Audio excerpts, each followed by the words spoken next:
শুভ সকাল। শুভ সকাল। আপনারা কি শুনতে পাচ্ছেন? দেখুন তো শোনা যায় কিনা। হ্যাঁ, নমস্কার স্যার। হ্যাঁ, শোনা যাচ্ছে? সবাই শুনতে পাচ্ছেন? হ্যাঁ স্যার। হ্যাঁ স্যার, শোনা যাচ্ছে। নমস্কার স্যার। হ্যাঁ নমস্কার, শুভ সকাল। শুভ সকাল স্যার। আসসালামু আলাইকুম স্যার, ভালো আছেন আপনি স্যার? ভালো আছে? ভালো আছে। হ্যাঁ, শুভ স্যার সকাল। আমার মুখে ঘা, আমি কি স্যার ভিডিওটা অফ করে দিব শুভ স্যার? সকাল সবাইকে, দীপাবলির শুভেচ্ছা। নিশ্চয়ই দীপাবলি আপনাদের সুন্দর কেটেছে আর আবহমান কাল কাটবে, এই প্রত্যাশা থাকবে। স্যার একটা কথা বলবো স্যার? হ্যাঁ বলেন। স্যার আমার মুখে ঘা হওয়ার কারণে একটা ওষুধ লাগাইছি স্যার, তা আমি কি ভিডিওটা আজকে অফ করব? হ্যাঁ করেন। ওকে স্যার, অনেক ধন্যবাদ স্যার। তো আমরা আজকে ক্লাস শুরু করতে যাচ্ছি হচ্ছে হাতের রেখার কিছু বিশ্লেষণ নিয়ে। যেমন আমরা ইতিপূর্বে কিন্তু রবি রেখার বিশ্লেষণ করেছি, শিরু রেখার করেছি, হৃদয় রেখার করেছি, আয়ু রেখার করেছি। তো আজকে একটু ছোটখাটো রেখা নিয়ে আমরা আলোচনায় যাই, যে ছোটখাটো অনেক রেখা কিন্তু রয়ে গেছে। যেমন আমরা রবি রেখা থেকে কর্ম হবে না ব্যবসা হবে এটি কিন্তু আলোচনা করেছি, কিন্তু ব্যবসার রেখা কিন্তু আমরা আলোচনা করিনি। তারপরে ধরুন সেই ব্যবসা বা কর্মটা দেশে হবে না বিদেশে হবে এটাও কিন্তু আমরা আলোচনা করিনি। তো সেক্ষেত্রে দেশে হওয়া আর বিদেশে হওয়া এটার মধ্যে পার্থক্যটা কোথায়, কোন ধরনের রেখা থাকলে সেই কর্মটা দেশের বাইরে হতে পারে বা দূর দেশে হতে পারে, আবার দেখা যাচ্ছে যে ব্যবসাটা হলে সেই ব্যবসাটা বিদেশে হবে কিনা, এই ধরনের অনেক প্রশ্ন কিন্তু থেকে যায়। মানে জ্যোতিষের কাছে আসলে প্রশ্নের কিন্তু কোনো শেষ নেই, অর্থাৎ প্রশ্ন কিন্তু একটার পরে একটা আসতেই থাকবে। কিন্তু আমরা শুধু জানলাম যে রবি রেখা থেকে কর্ম বা ব্যবসায় আমরা সফলতা অর্জন করব, সে কর্ম হবে না ব্যবসা হবে, কিন্তু সেই ব্যবসাটা কোন স্থলে হবে বা কোথায় হবে এগুলো কিন্তু আমরা পূর্বের ক্লাসে বাদ রেখে গেছি বা আমরা সময় স্বল্পতার জন্য করতে পারিনি। তো সর্বপ্রথম আমরা মনে হয় সেই বিদেশ গমন রেখা যেটাকে বলে চন্দ্র রেখা, আমরা ওটা দিয়ে শুরু করি, তারপরে আমরা ব্যবসার রেখার দিকে ধাবিত হই। এটা হলে মনে হয় যে আপনাদের বুঝতে সুবিধা হবে। তো আপনারা নিশ্চয়ই জানেন যে বিদেশ গমন রেখা কোথায় থাকে, বিদেশ ভ্রমণ রেখা বা বিদেশ গমন রেখা কোথায় থাকে জানেন তো? চন্দ্রক্ষেত্র থেকে আড়াআড়ি কোন রেখা, চন্দ্রক্ষেত্র থেকে আড়াআড়ি কোন রেখা বাইরের দিকে যদি ধাবিত হয়, এটা যদি আয়ু রেখার সাথে মিলিত হয়েও বের হতে পারে, আবার কখনো কখনো ভাগ্য রেখার সাথে মিলিত হয়েও এই রেখাটি বের হতে পারে। এক বা একের অধিক রেখা কিন্তু চন্দ্রের ক্ষেত্রে থাকতে পারে। তো আগে বুঝতে হবে যে চন্দ্রের ক্ষেত্রটি আমরা ক্ষেত্রগত যে শুভ অশুভ এটা তো আমরা জানি, তাই না? ক্ষেত্রগত শুভ অশুভ দিকটা আমরা জানি না, যে কোন ক্ষেত্র যদি অপেক্ষাকৃত নিচু থাকে, অপেক্ষাকৃত কালচে বর্ণ বিশিষ্ট থাকে, তারপরে দেখা যাচ্ছে সেই ক্ষেত্রে যদি কোনো তিল বিন্দু জব জাল চিহ্ন থাকে, এমন চিহ্ন যুক্ত থাকলে সেই ক্ষেত্রটি অশুভ। তো এই ক্ষেত্রে যদি কোনো অশুভ চিহ্ন না থাকে, নমস্কার স্যার। আর যদি হ্যাঁ নমস্কার,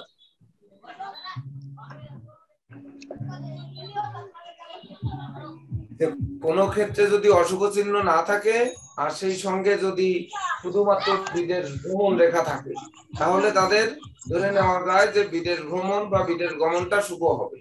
এখন সে কর্মের জন্য বিদেশ যাবে, না উচ্চ শিক্ষার জন্য যাবে, না ব্যবসা বাণিজ্যের জন্য যাবে, নাকি ভ্রমণের জন্য যাবে, নাকি ধর্মীয় ভ্রমণের জন্য যাবে, মানে উদ্দেশ্য তো অনেক রকম থাকে, বিদেশ ভ্রমণ বা আত্মীয় স্বজনের সাথে দেখা করতে যাবে।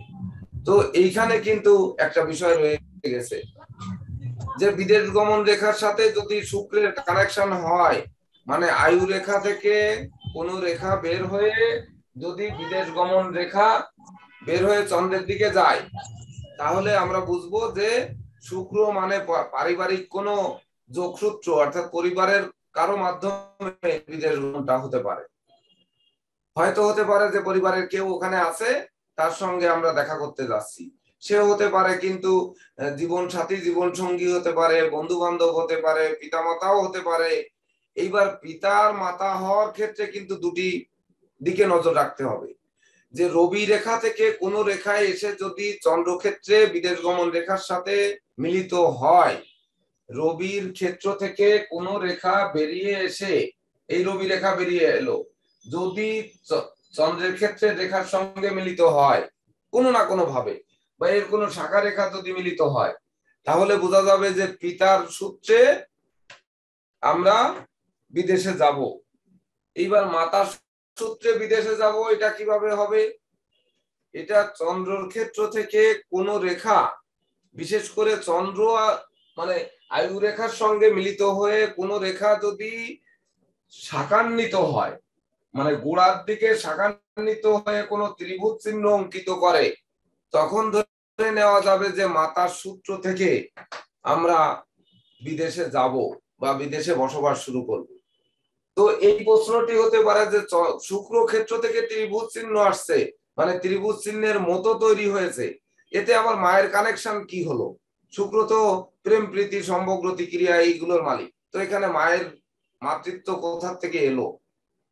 তো দেখুন,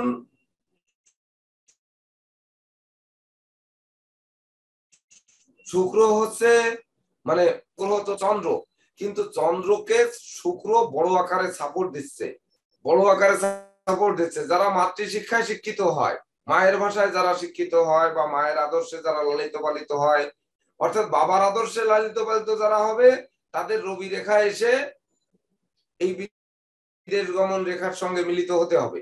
আর মায়ের শিক্ষা, মায়ের আদর্শ, মায়ের মানে ধরেন মা সন্তানকে বিদেশে নিয়ে যাচ্ছে, মা আগে গেছে, তো এই সূত্রে যখন যাবে তখন কিন্তু এই আয়ু রেখার সঙ্গে বিদেশ গমন রেখা বের হবে, কিন্তু এখানে একটি ত্রিভুজ চিহ্নের মতো অঙ্কিত হবে, মানে আরেকটি শাখা ভি আকারে এই শুক্রের ক্ষেত্রে যাবে। আপনারা মনে হয় দেখতে পাচ্ছেন যে শুক্রের ক্ষেত্রকে টাচ করবে বা আয়ু রেখাকে টাচ করবে। এখানে আরেকটি কথা আছে, বিশেষ করে যারা ব্যবসার জন্য বিদেশ যাবে, তো ব্যবসার ক্ষেত্রে কিন্তু যে বিদেশ যেতে গেলে আমাদের রেখাটি বিদেশ গমন রেখা ব্যবসার ক্ষেত্রে যদি যায়, তাহলে অবশ্যই কিন্তু সেটি শুক্রের ক্ষেত্র থেকে আসতে হবে, আয়ু রেখায় টাচ করলে হবে না। অর্থাৎ শুক্রের ক্ষেত্রের মধ্যে কিন্তু কিছু অংশ তার প্রবেশ করতে হবে, এটা কিন্তু আমাদের মাথায় রাখতে হবে যে বিদেশ গমন রেখাটি ব্যবসা বাণিজ্যের ক্ষেত্রে হবে, কিন্তু শুক্রের ক্ষেত্রকে টাচ করে তারপর বিদেশ গমন রেখা আসতে হবে। এইবার সেই বিদেশ গমন রেখা থেকে কোন রেখা বের হয়ে যদি, মানে ধরুন ভাগ্য রেখা এই যে চন্দ্রক্ষেত্র থেকে উঠেছে, তাহলে এখান থেকে কোন রেখা উঠে যদি ব্যবসার রেখা তৈরি করে, অর্থাৎ ভাগ্য রেখা থেকে কোন রেখা উঠলে তো সেটিকে বিদেশ গমন রেখা বলবে, মানে সরি ব্যবসার রেখা বলবে। আর আয়ু রেখা থেকে কোন রেখা উঠে বুধের ক্ষেত্রে গেলে সেটা স্বাস্থ্য রেখা বলবে।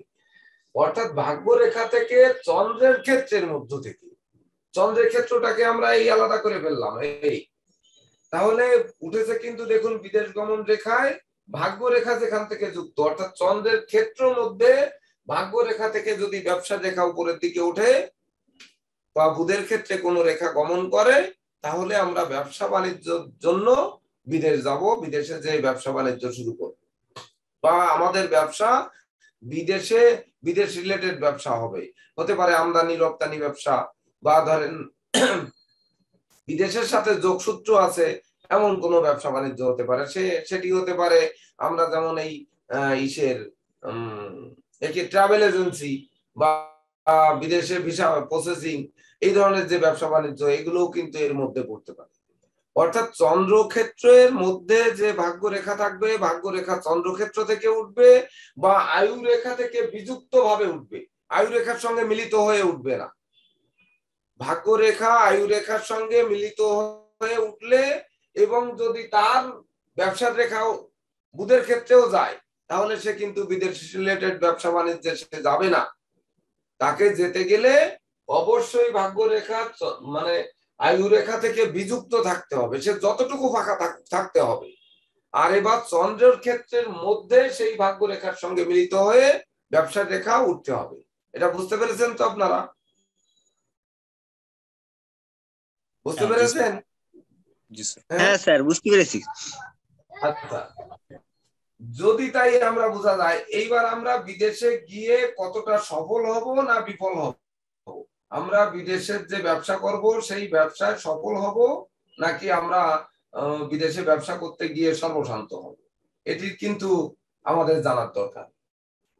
কেন জানার দরকার? যে আমরা রিস্ক নিব কি নিব না। সেই ব্যক্তি যে আসলো আমাদের কাছে হাত দেখাতে, উনি বিদেশে যে জয়ী হলেন নাকি পরাজয়ী হলেন, বা বিদেশে ব্যবসা করতে গিয়ে সে কি সর্বশান্ত হয়ে গেলেন কিনা, এটি কিন্তু আমাদের দেখতে হবে।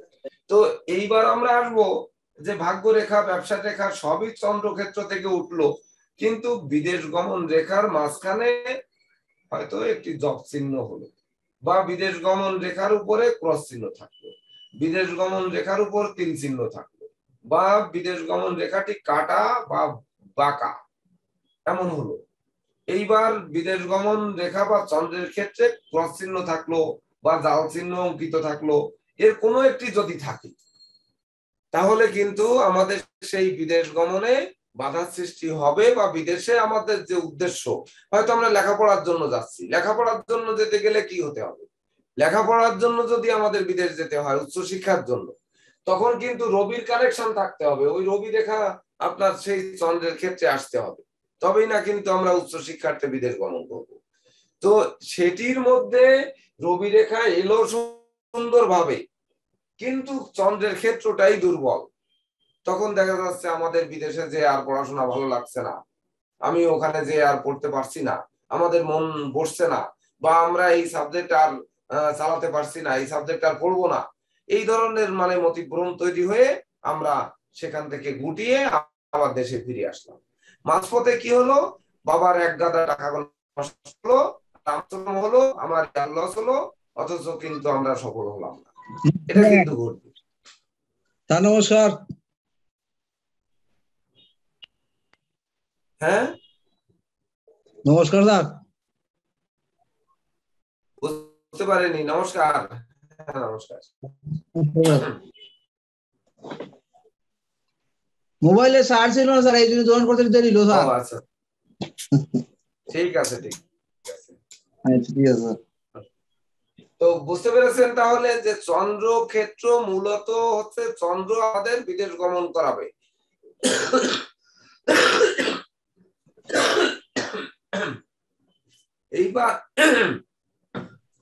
এইবারে চন্দ্রের ক্ষেত্রে যদি কোনো অশুভ কিছু থাকে, তাহলে আর কি হতে পারে?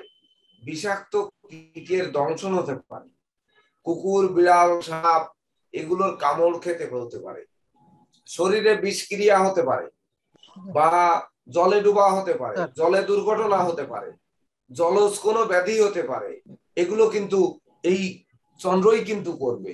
তাছাড়া চন্দ্রের ব্যাধি পীড়া গুলো কি? চন্দ্র সাধারণত কি ব্যাধি পীড়া দেয়? চন্দ্র সাধারণত কিন্তু পেটের সমস্যা, দাঁতের রোগ দেয়, চোখের রোগ দেয়, পেটের রোগ দেয়, এগুলো তো দেয়।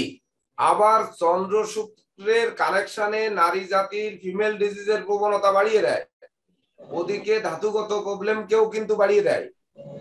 তাছাড়া ধরুন যারা বিশেষ করে পচনশীল কোনো ঘা পাচড়া, কুনক, নখের ভিতরে ঘা বা পুজ ধরা, এই ধরনের যত পচনশীল রোগ আছে এগুলো কিন্তু চন্দ্র করায়।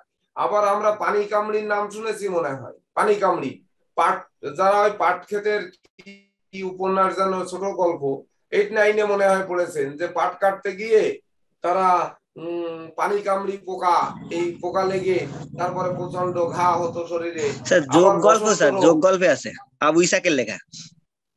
হ্যাঁ হ্যাঁ, একটা গল্প আছে, আমার নাম মনে নেই, যাই হোক যোগ গল্প, হ্যাঁ আবু ইসাকের লেখা। হ্যাঁ, তারপর হচ্ছে আপনার এই যে বসন্ত রোগ, জল বসন্ত, গুটি বসন্ত নয় কিন্তু জল বসন্ত রোগ যেটি, এটাও কিন্তু চন্দ্রের কারণে হয়। আবার অনেকের শরীরে দেখবেন যে ওই মানে ঘামাচি হয় প্রচন্ড পরিমাণে, বড় বড় এবং জল ভরা হাম, এগুলোও কিন্তু মানে এই এর কারণে হয়। আবার কলেরা, ডায়রিয়া চন্দ্রের অশুভত্বের কারণে হবে।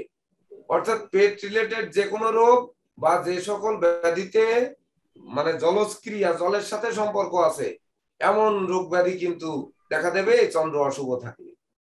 এখানে কিন্তু একই সঙ্গে 2-3টি রেখার বিশ্লেষণ হবে, এটি কিন্তু একটু খুব সূক্ষ্ম নজর দিয়ে বা দেখতে হবে।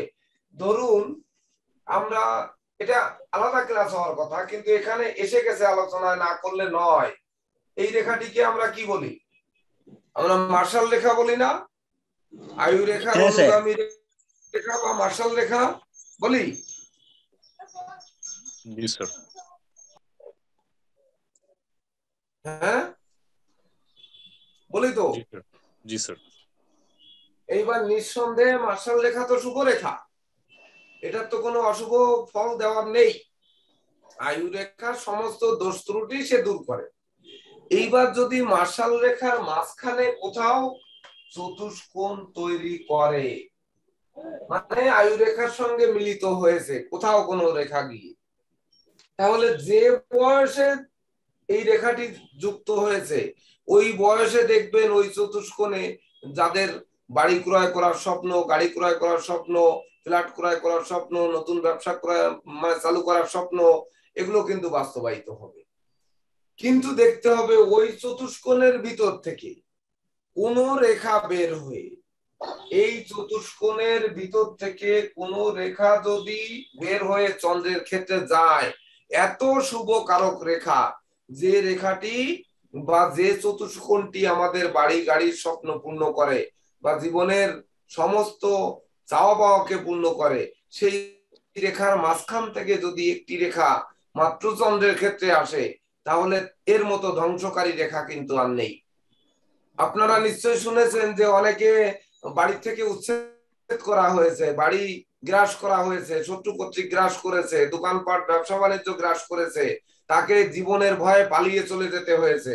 এই রেখা কিন্তু আপনার এই আয়ু রেখা এবং মানে মার্শাল রেখার মাঝখানে চতুষ্কোণ চিহ্ন তৈরি হওয়াতে অট্টালিকা সম বাড়ি করেছেন, বা ধরুন সেই রকম মস্ত বড় ব্যবসায়ী হয়েছেন, বা কোনো কিছু স্থাবর সম্পত্তি মানে আপনার রয়েছে, বা বিশেষ করে আপনার প্রতিষ্ঠার সমস্ত জিনিস, সেটিকে ভয়ে, শত্রুর ভয়ে পালিয়ে ছেড়ে তখন না বিদেশ চলে যেতে হয়েছে।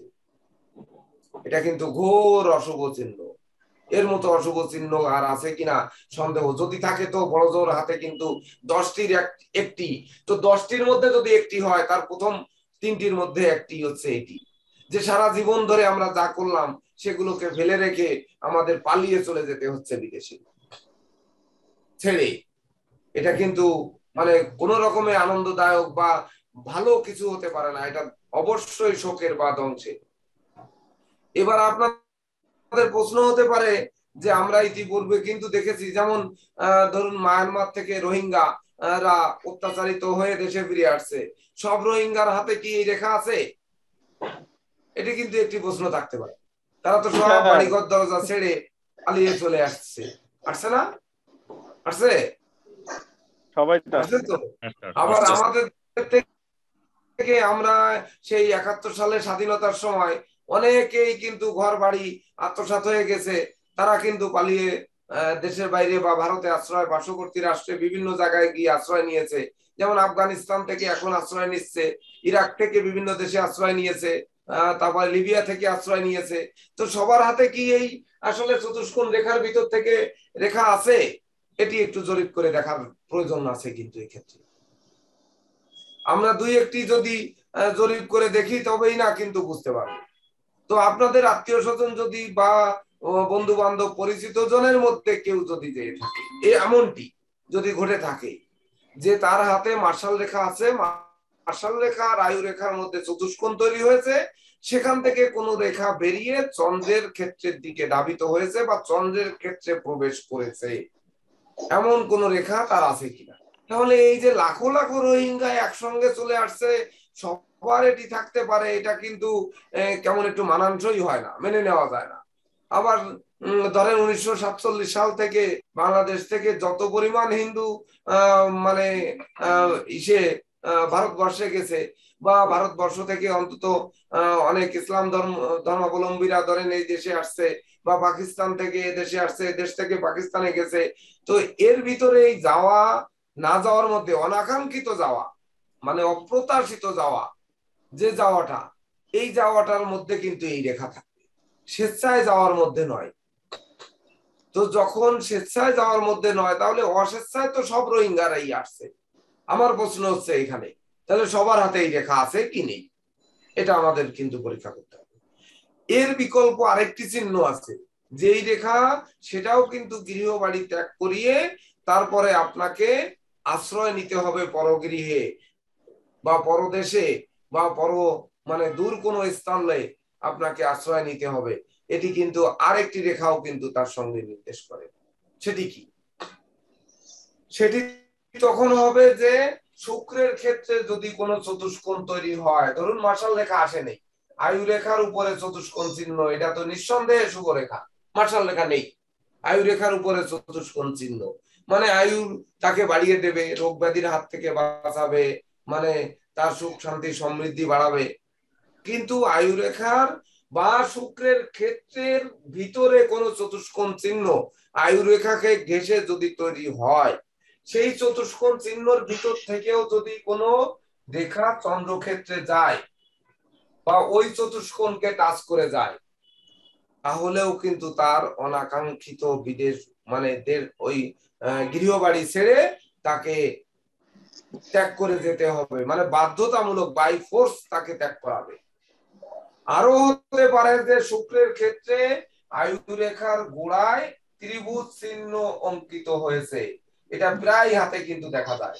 এই ত্রিভুজ চিহ্নের মাঝখান থেকে যদি কোনো রেখা চন্দ্রক্ষেত্রে যায়, তাহলেও কিন্তু তাকে এই একই রকম ভাবে নিপীড়িত নির্যাতিত হয়ে সবকিছু ছেড়ে তাকে বিদেশে পালাতে হবে, মানে জীবন বাঁচানোর তাগিদে সে বিদেশে যাক আর এক জেলা ছেড়ে অন্য জেলায় যাক, তাকে কিন্তু যেতে হবে, এটা যাওয়া তার ঠেকাতে পারবে না। তাহলে এত শুভ রেখা, যে তিনটি রেখা তিনটাই শুভ, তার মধ্য দিয়ে শুধু একটি মাত্র রেখা যখন বের হয়ে চন্দ্রক্ষেত্রে যাচ্ছে, তখনই কিন্তু তার জীবনের সবকিছু ধ্বংস করে তারপর সে ভিন দেশে পালাতে হচ্ছে। ভেবে দেখুন, একটু উদ্ভাবন করার চেষ্টা করুন, 2 মিনিট আপনারা ভাবুন যে কেন এটি হয়, কিভাবে হতে পারে, একটু ভাবুন। প্রশ্নটা হচ্ছে হ্যাঁ, যে বলেন। মাস্টার রেখা থেকে যে বক্সটা আপনার হচ্ছে অঙ্কিত আছে আপনার সবার ডান পাশের হাতে, সেই চিহ্ন হচ্ছে স্যার চন্দ্রক্ষেত্রে এটি রেখা বলা হয়, এবং জন্মকুণ্ডলিতে এই রেখাটা যদি এইভাবে আসে, তাহলে সেক্ষেত্রে কোন গ্রহের সাথে যুক্ত হলে এই রেখাটা উৎপন্ন হয় বা কুণ্ডলিতে ফলাদেশটা দেয়? হ্যাঁ, এটা খুব সুন্দর প্রশ্ন করেছেন। এই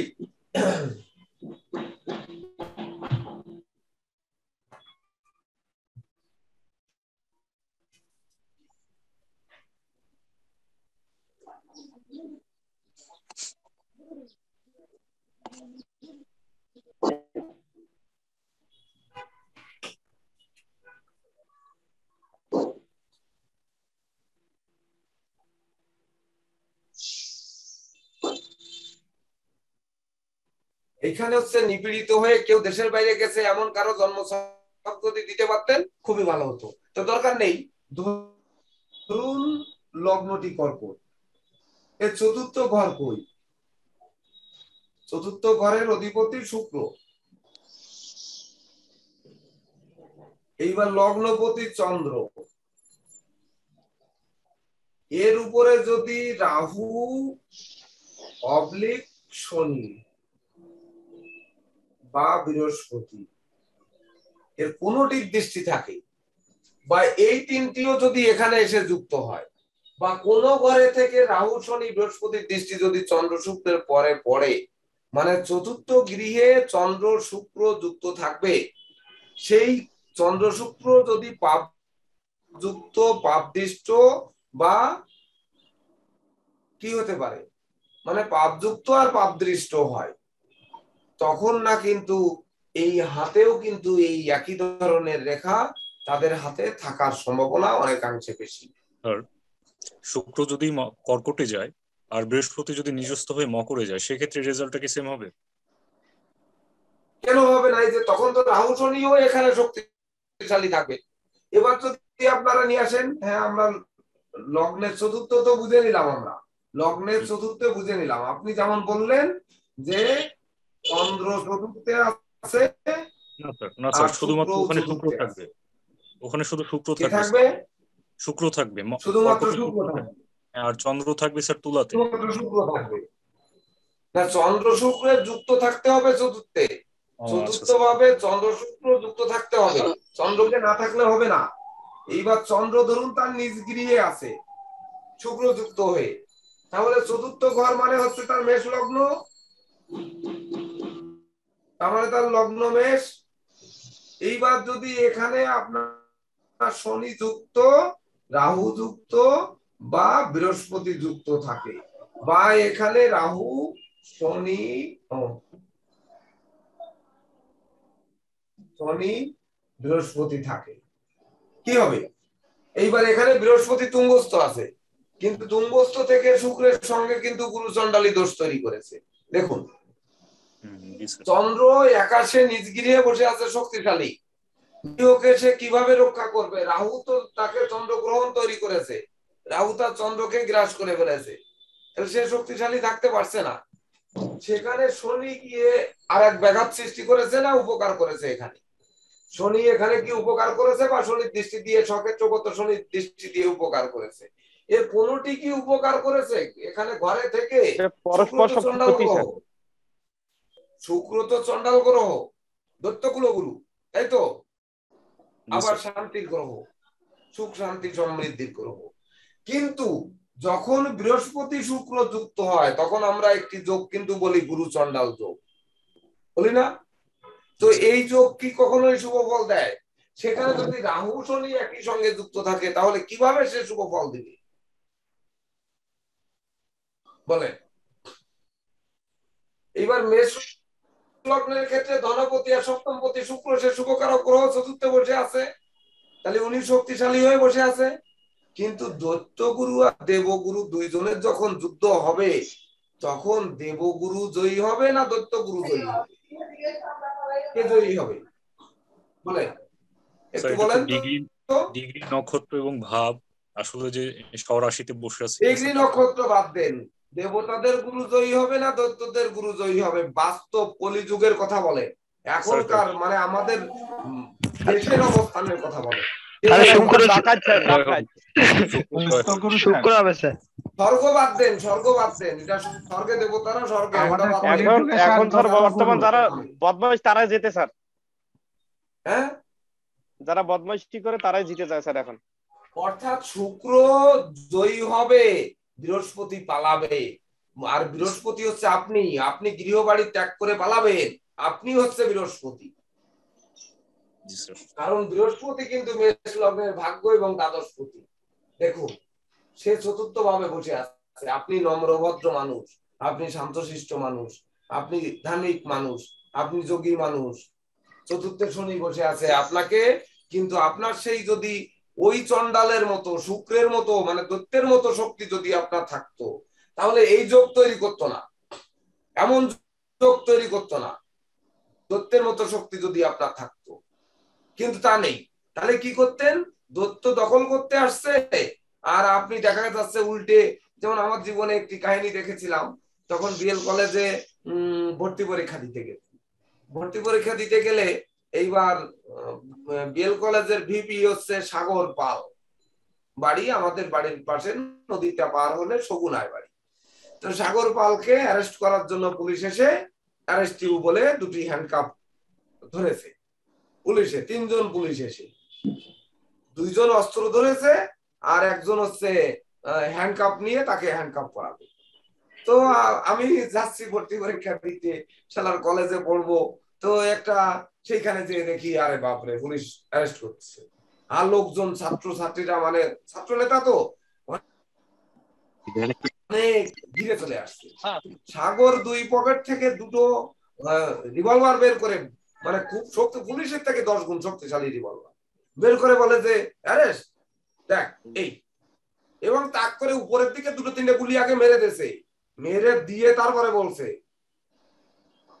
মানে ওই পিস্তল দিয়েই দেখাচ্ছে যে সর বেরো। সাগরকে কিন্তু অ্যারেস্ট করতে পারেনি, মানে অ্যারেস্ট করতে গেলেও তিনজন কিন্তু থাকবে না ওখানে, আর তার সঙ্গে যারা আছে তারা কিন্তু সেই রকমের, প্রত্যেকের কাছে নিশ্চয়ই অস্ত্র আছে, আর খুলনা এলাকার যদি কেউ থেকে থাকেন তাহলে বিএল কলেজের ছাত্র রাজনীতি ওই ধরেন সেই 93 সালের কথা। তো ভেবে দেখুন যে কি অবস্থান ছিল। আপনারা যদি কেউ এরশাদ শিকদারের নাম নিশ্চয়ই শুনেছেন, মিনাল বাহিনীর নাম শুনেছেন, পূর্ব বাংলা কমিউনিস্ট পার্টির নাম শুনেছেন, তো এই যে সুন্দরবনের বনদস্যু এদের নাম শুনেছেন। তো এই যে নাম যদি আপনারা শুনে থাকেন তাহলে ভেবে দেখুন যে অবস্থানটা কি হতে পারে ওখানকার অবস্থা। প্রশাসনের ওই 3টে পটকা কিন্তু আর ভোটে নাই, অর্থাৎ প্রশাসন কিন্তু ওখানে বৃহস্পতি হয়ে গেছে। আর ওই গুরু চন্ডাল কিন্তু ওই অবশেষে জয়ী হয়ে সে কিন্তু ওখান থেকে মুক্ত হয়েছে। আমি বললাম দূর শালার এই কলেজে কে পড়ে, এখানে এই গোলাগুলির কেস আইসি অমনি চোখে দেখলাম পড়বো না এখানে। তা যাই হোক চান্সও পাইনি। আমি পরীক্ষা দিয়েছি আমার যোগ্যতায়, আমি হচ্ছে নকল করা মাল, কি চান্স পাবো? আর ভর্তি পরীক্ষায় কি আর কি আসবে, কি নকল করা যায়? বিধায় ওটা সম্ভব হয়নি, আমি চান্স পাই। তো সেখান থেকে তারপরে যে কোথায় বরিশাল, মানুষ পছন্দই করে না, সেই চান্স পেলাম যে বরিশালে। তো এটা কিন্তু খুবই মানে একটা বাস্তব জীবনের অভিজ্ঞতা দেখলাম। তো এই ধরনের যোগ থাকলে কিন্তু উল্টে পালাতে হবে। আমি এখানে একা একা ক্লাস নিচ্ছি, বাইরের গ্লাসটি আটকানো বা গ্লাসটি খোলা, এই গ্লাসটি আমি লক দিয়ে নিয়ে ক্লাস করছি। গ্লাসটিতে এসে কেউ লাথি মারলো, লাথি মেরে বললো এই এখানে করছো বেরো, এখানে আর আসবি না। এবার আমার কি করতে হবে? আমার সব ছেড়ে পালাতে হবে না? আমার ঘর অ্যাডভান্স নেওয়া, আমার ডেকোরেশন করা, আমারই সবকিছু করা, কিন্তু আমার তো ছেড়ে পালাতে হবে, পালাতে হবে না বলে?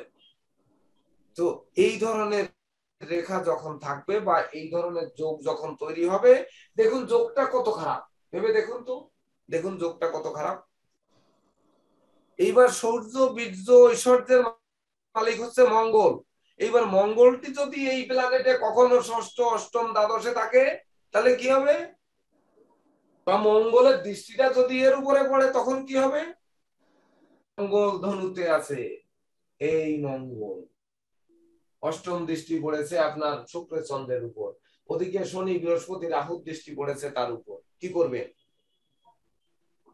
আবার মঙ্গল মেষে অবস্থান করছে, আরো শক্তিশালী, দেখেন এই মেষে মঙ্গল, তার চতুর্থ দৃষ্টি পড়েছে চন্দ্র শুক্রের উপর, এই অংশকে বাদ দিই, দেখেন তাহলে কি হবে ভেবে দেখুন। এগুলো অনুধাবন করার বিষয় কি? এবার আজকের ক্লাসে কেন এসব বিষয় নিয়ে আমরা আলোচনা করতেছি, আবার অস্ত্র শস্ত্র কেন এলো, এগুলো টেনে আনছি কেন? আজকে তো সুন্দর ভাবে যে মানুষ তাড়ায় দিয়েছে বা তাড়ায় দিতে পারে, আমরা চলে যাচ্ছি সবকিছু লেজ গুটিয়ে, অর্থাৎ আমাদের তো কিছু নেই, আমাদের হয়তো বড় জোর কাছে কিছু নগদ টাকা ছিল, সেটি হয়তো পকেটে লুকিয়ে নিছি, সেটি হয়তো জুতার ভিতর বা কোথাও গোপনে লুকিয়ে নিতে হচ্ছে, যেহেতু তাড়ায় বের করে দিচ্ছে, সোনা গহনা হয়তো নিতে পারেনি, বা ঘর পুড়িয়ে দিয়েছে, বা ঘর আত্মসাৎ করেছে, খুব বেশি কিছু নিতে পারেনি, এমনকি ব্যাংকের চেক বইও নিতে পারেনি। তাহলে না নিয়ে আমরা কিন্তু শূন্য হাতে হাত বা কোনো খাওয়ার জিনিসও পর্যন্ত আমরা নিতে পারিনি। কত বড় দুঃখজনক বিদায় আমরা নিচ্ছি। তা সে জায়গায় আমরা এই অস্ত্র শস্ত্রের কথা কেন এলো? আজকের তারিখটি দেখুন 5, অর্থাৎ বুধ, মাসটি 11, নভেম্বর 2, 7, 7-এর সাথে বছরটি 5 হচ্ছে কত? বৃহস্পতি 3, বার শুক্র 6, 7-এ মঙ্গল। দেখছেন অস্ত্র শস্ত্রের গোলা বারুদের ঝংকার কেন এর ভিতর আসছে, কেন গোলা বারুদটা নিয়ে এলো জন্ম তারিখের মধ্যে দেখুন। এইবার আপনি বুদ্ধিমান মানুষ, 5 তারিখ, বুদ্ধিমান মানুষ, বিচক্ষণ মানুষ বা বুদ্ধিমত্তা আপনাদের দেবে, বা বুদ্ধি দিয়ে আপনি এখানে কি করবেন?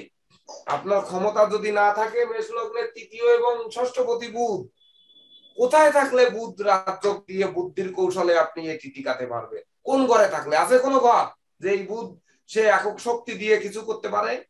আছে? দেখায় দেন তো যে এই ঘরে থাকলে একক শক্তিতে সে এই বিপদ থেকে মুক্তি পাবে, দেখা কোন ঘরে থাকলে হবে? স্যার এই প্ল্যানেটে সম্ভব না স্যার, হ্যাঁ যে ছকটা আঁকিয়েছেন এই প্ল্যানেটে সম্ভব যদি না স্যার। লগ্ন কর্কট আমরা প্রথমে যদি করেছিলাম, যদি লগ্ন কর্কট করি তাহলেও তো 3য় দ্বাদশপতি। আপনি মিথুন লগ্ন ধরুন না, মিথুন লগ্ন ধরলে তো 4র্থ ভাব হচ্ছে না, সরি হচ্ছে না। তা ধরুন মিথুনে আপনার চন্দ্র বসে আছে, বা কোন লগ্ন দিয়ে বুধকে আপনি শক্তিশালী করে বুদ্ধির কৌশলে আপনি এই মানে শত্রুর হাত থেকে মুক্তি পাবেন, এমন কোন বুদ্ধি করার আছে? বলেন, দেখাতে পারেন? স্যার বুধের তো সপ্তম দৃষ্টি আছে, সেক্ষেত্রে স্যার সেটা আপনার মকরেই বসতে হবে। তাহলে মকরে তো স্যার রাহু এবং শনি বসে আছে, অসম্ভব স্যার।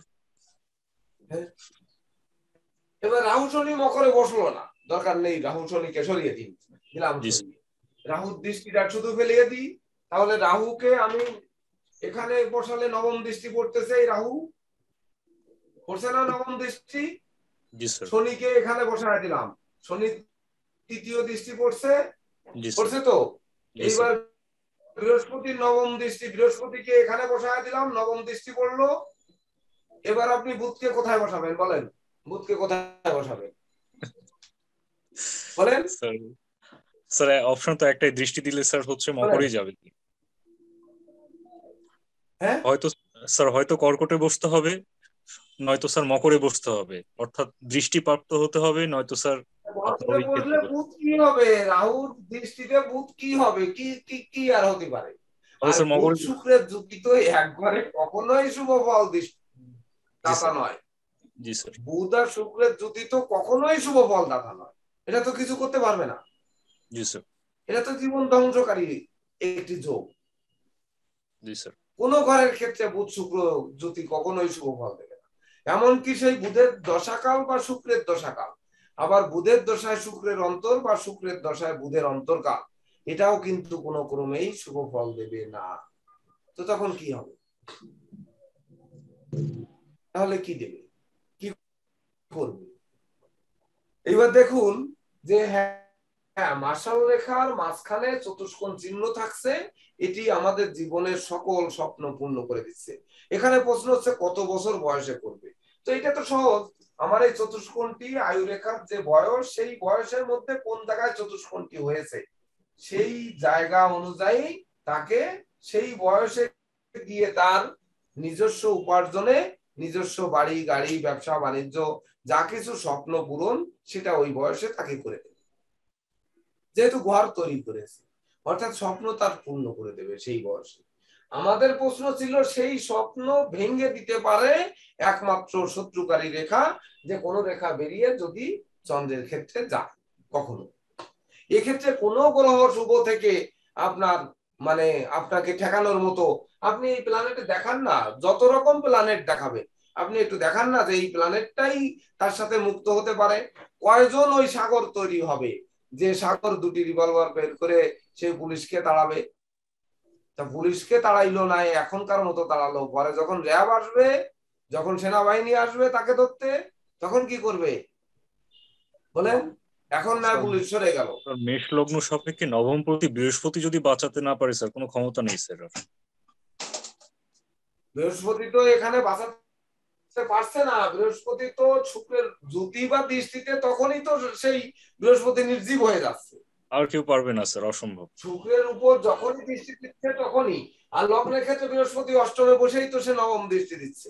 এবার আপনি পঞ্চম দৃষ্টি দিয়ে দেন, আপনি এখানে দিয়ে বৃহস্পতি স্বক্ষেত্রে দ্বাদশে দিয়ে পঞ্চম দৃষ্টি দিয়ে দেন, দিলাম বৃহস্পতি দেন, তাহলে কি হবে? তাও তো রাহু যুক্ত হয়ে গেছে। হবে না স্যার, রাহু যুক্ত আছে স্যার। যখনই মানে পাপযুক্ত পাপদৃষ্ট যখনই হবে, তখন কিন্তু ওই বৃহস্পতি আর মুক্ত কোথাও থাকার থেকে বাঁচানোর মতো ক্ষমতা ওলা কোনো ঘর কিন্তু তখন নেই। আছে? ভেবে দেখুন তো। না স্যার, শনি তৃতীয় দৃষ্টি দিয়ে দিয়েছে স্যার, হবে না স্যার। না, আমি তো পূর্বেই বলেছি যে রাহু শনি এবং বৃহস্পতি এই তিনটি গ্রহের দৃষ্টি বা যুক্তি থাকতেই হবে। বৃহস্পতির যুক্তি বা দৃষ্টি কেন থাকতে হবে? থাকতে হবে হচ্ছে বৃহস্পতি দেখুন যে দেবতাদের গুরু, তার হাত বান্ধা হয়ে গেছে, কিচ্ছু করার নেই, কিচ্ছু করার নেই তার। সে জোর হাতে ক্ষমাছে, ঠিক আছে ঠিক আছে স্যার স্যার স্যার আমি যাচ্ছি যাচ্ছি যাচ্ছি, আমাকে মারেন না, আমি যাচ্ছি। এটা কে করাবে? এই নমনীয়টা কে করাবে? শুক্র করাবে? বুধ করাবে? চন্দ্র করাবে? একমাত্র বৃহস্পতি করাবে। বৃহস্পতি কিন্তু সম্মান দিতে জানে। সেই হচ্ছে ধার্মিক, সেই হচ্ছে যোগী, সেই হচ্ছে ধর্ম। ও আমাদের মাননীয় প্রেসিডেন্ট স্যার যোগদান করেছেন, নিশ্চয়ই সুন্দরবনে আছেন মনে হয়, পিছনে মধুর চাক দেখা যাচ্ছে গাছের ডালে। হ্যাঁ, নমস্কার স্যার। আমি একটা প্রশ্ন ছিল দেখুন, স্যার এক্ষেত্রে স্যার। এবার কিন্তু আমাদের আসতে হবে যে আমরা যে বিদেশ গমন রেখাগুলো নিয়ে ব্যাখ্যা করতেছিলাম, সেই বিদেশে আমরা কর্মের জন্য যাব না স্যার, ব্যবসার জন্য যাব, এটা স্যার আমরা আমার পেলাম। স্যার আমার একটা প্রশ্ন ছিল স্যার আগের ইয়েটার মধ্যে স্যার, ওই যে হ্যাঁ, বলুন। বক্সটা স্যার করছিলেন স্যার, আচ্ছা এই বক্সের হ্যাঁ, ভিতরে যদি স্যার রাহুর ক্ষেত্রে কোনো রেখা ঢুকে স্যার, তাহলে বক্সের ভিতর রাহুর ক্ষেত্রে কোনো রেখা যদি স্যার ঢুকে? সুন্দর প্রশ্ন করেছেন। রাহুর ক্ষেত্র থেকে কোন রেখা এই বক্সের ভিতরে এলো, হ্যাঁ স্যার। তাই তো? হ্যাঁ স্যার। রাহুর ক্ষেত্র থেকে বক্সের ভিতর রেখাটি যখন এলো, তখন কিন্তু সে নিজে দগ্ধ হবে, অপরকে দগ্ধ করবে না। আর রাহুর ক্ষেত্র থেকে যে রেখাটি এই বক্সের ভিতর আসবে, আয়ু রেখার মার্শাল রেখার মাঝখানের রেখা, ওটাও কিন্তু মার্শাল রেখা হয়ে যাবে, হয়ে যাবে না? আরেকটি মার্শাল রেখা হয়ে যাবে না? দেখেন তো, যেভাবেই আসুক না কেন আরেকটি মার্শাল রেখা হয়ে যায় কিনা দেখেন তো। স্যার সেটা তো আর আরই হবে স্যার। হ্যাঁ, রেখাটা তো স্যার আর আরই হবে, লম্বায় এসে ঢুকলো স্যার। তাহলে কিন্তু রেখাটি এভাবে হতে হবে। যদি আড়াআড়ি হতে হয় তাহলে কিন্তু ধরুন এই হচ্ছে আয়ু রেখা, এই হচ্ছে মার্শাল রেখা, এই চতুষ্কোণ তৈরি হলো, তাহলেও তো একেবারে গোড়ায় হতে হবে। আবার হ্যাঁ গোড়ায়। এই ধরুন আয়ু রেখা, এই হচ্ছে তার মার্শাল রেখা, এখানে চতুষ্কোণ তৈরি হলো, এই রাহুর ক্ষেত্র থেকে রেখা এলো, এই তো। হ্যাঁ এরকম স্যার, এরকম। এরকমই স্যার। আচ্ছা, যদি এইরকম রেখা আসে বক্সের ভিতরে, তাহলে এই এখানে কিন্তু একটি আগুনের ব্যাপার স্যাপার আছে। যাদের গৃহে আগুন লেগে গৃহ ভস্মভূত হয়, বুঝতে পেরেছেন? এইবার রবির ক্ষেত্রে যদি কোন রকম জব, এই একই চিহ্ন থেকে যদি রবির ক্ষেত্রে জব চিহ্ন থাকে বা দ্বীপ চিহ্ন থাকে, জব বা দ্বীপ বা ঊর্ধ্বগামী ত্রিভুজ যদি থাকে, তখন তাদের ঘর বাড়ি আগুনে পুড়তে পারে, বাড়িতে আগুন লাগতে পারে। হয়তো আগুনে পরিপূর্ণ ভস্ম নাও হতে পারে, কিন্তু আগুনে পুড়তে পারে, আগুন লাগতে পারে, হয়তো আপনার নিভাইছেন কিন্তু পরিপূর্ণ রূপে মুক্ত হতে পারে। ক্ষতি কোনো না কোনো ভাবে কিন্তু ক্ষতি হবে। এইবার ঘরে আগুন লেগে ঘর পড়বে না মনে আগুন লেগে মন পড়বে, এটা নির্ভর করবে তার শুক্রের উপর আর চন্দ্রের উপর।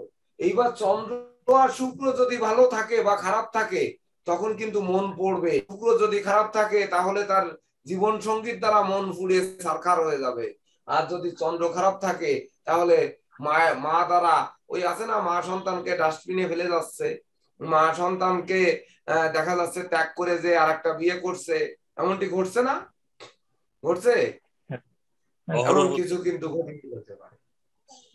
অর্থাৎ এই মার্শাল রেখার মধ্যকার চতুষ্কোণ যেমন শুভ, ওই চতুষ্কোণের মধ্যে যদি কোনো মানে পাপ রেখা, মানে পাপ গ্রহ থেকে কোনো রেখা এসে যদি যুক্ত হয়, তো ওই এক ঘটি দুধের মধ্যে গোচনা পড়লে যেমন কেটে যায়, বা লেবুর রস দিলে অমনি মুহূর্তের মধ্যে যেমন কেটে দলা হয়ে যায়, অমনি আর জীবনটাকে কেটে দলা করে ফেলবে।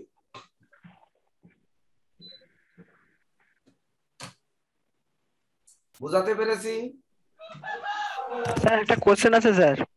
হ্যাঁ বলুন, মন ভরে কোশ্চেন করুন, তাতে স্যার আমার আমি কথা কম বলতে পারতেছি আজকে, আপনারা বলেন।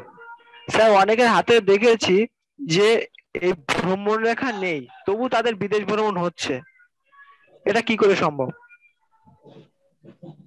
এইবার ভ্রমণ দশমপতি আর দ্বাদশপতি, চতুর্থ দশম দ্বাদশ, এই তিনটি ঘর যদি আমরা বিশেষভাবে দেখি প্ল্যানেটে, আবার পঞ্চম ঘরকে দেখুন, পঞ্চম ঘর যদি হয় তাহলে বিদেশ গমন হবে।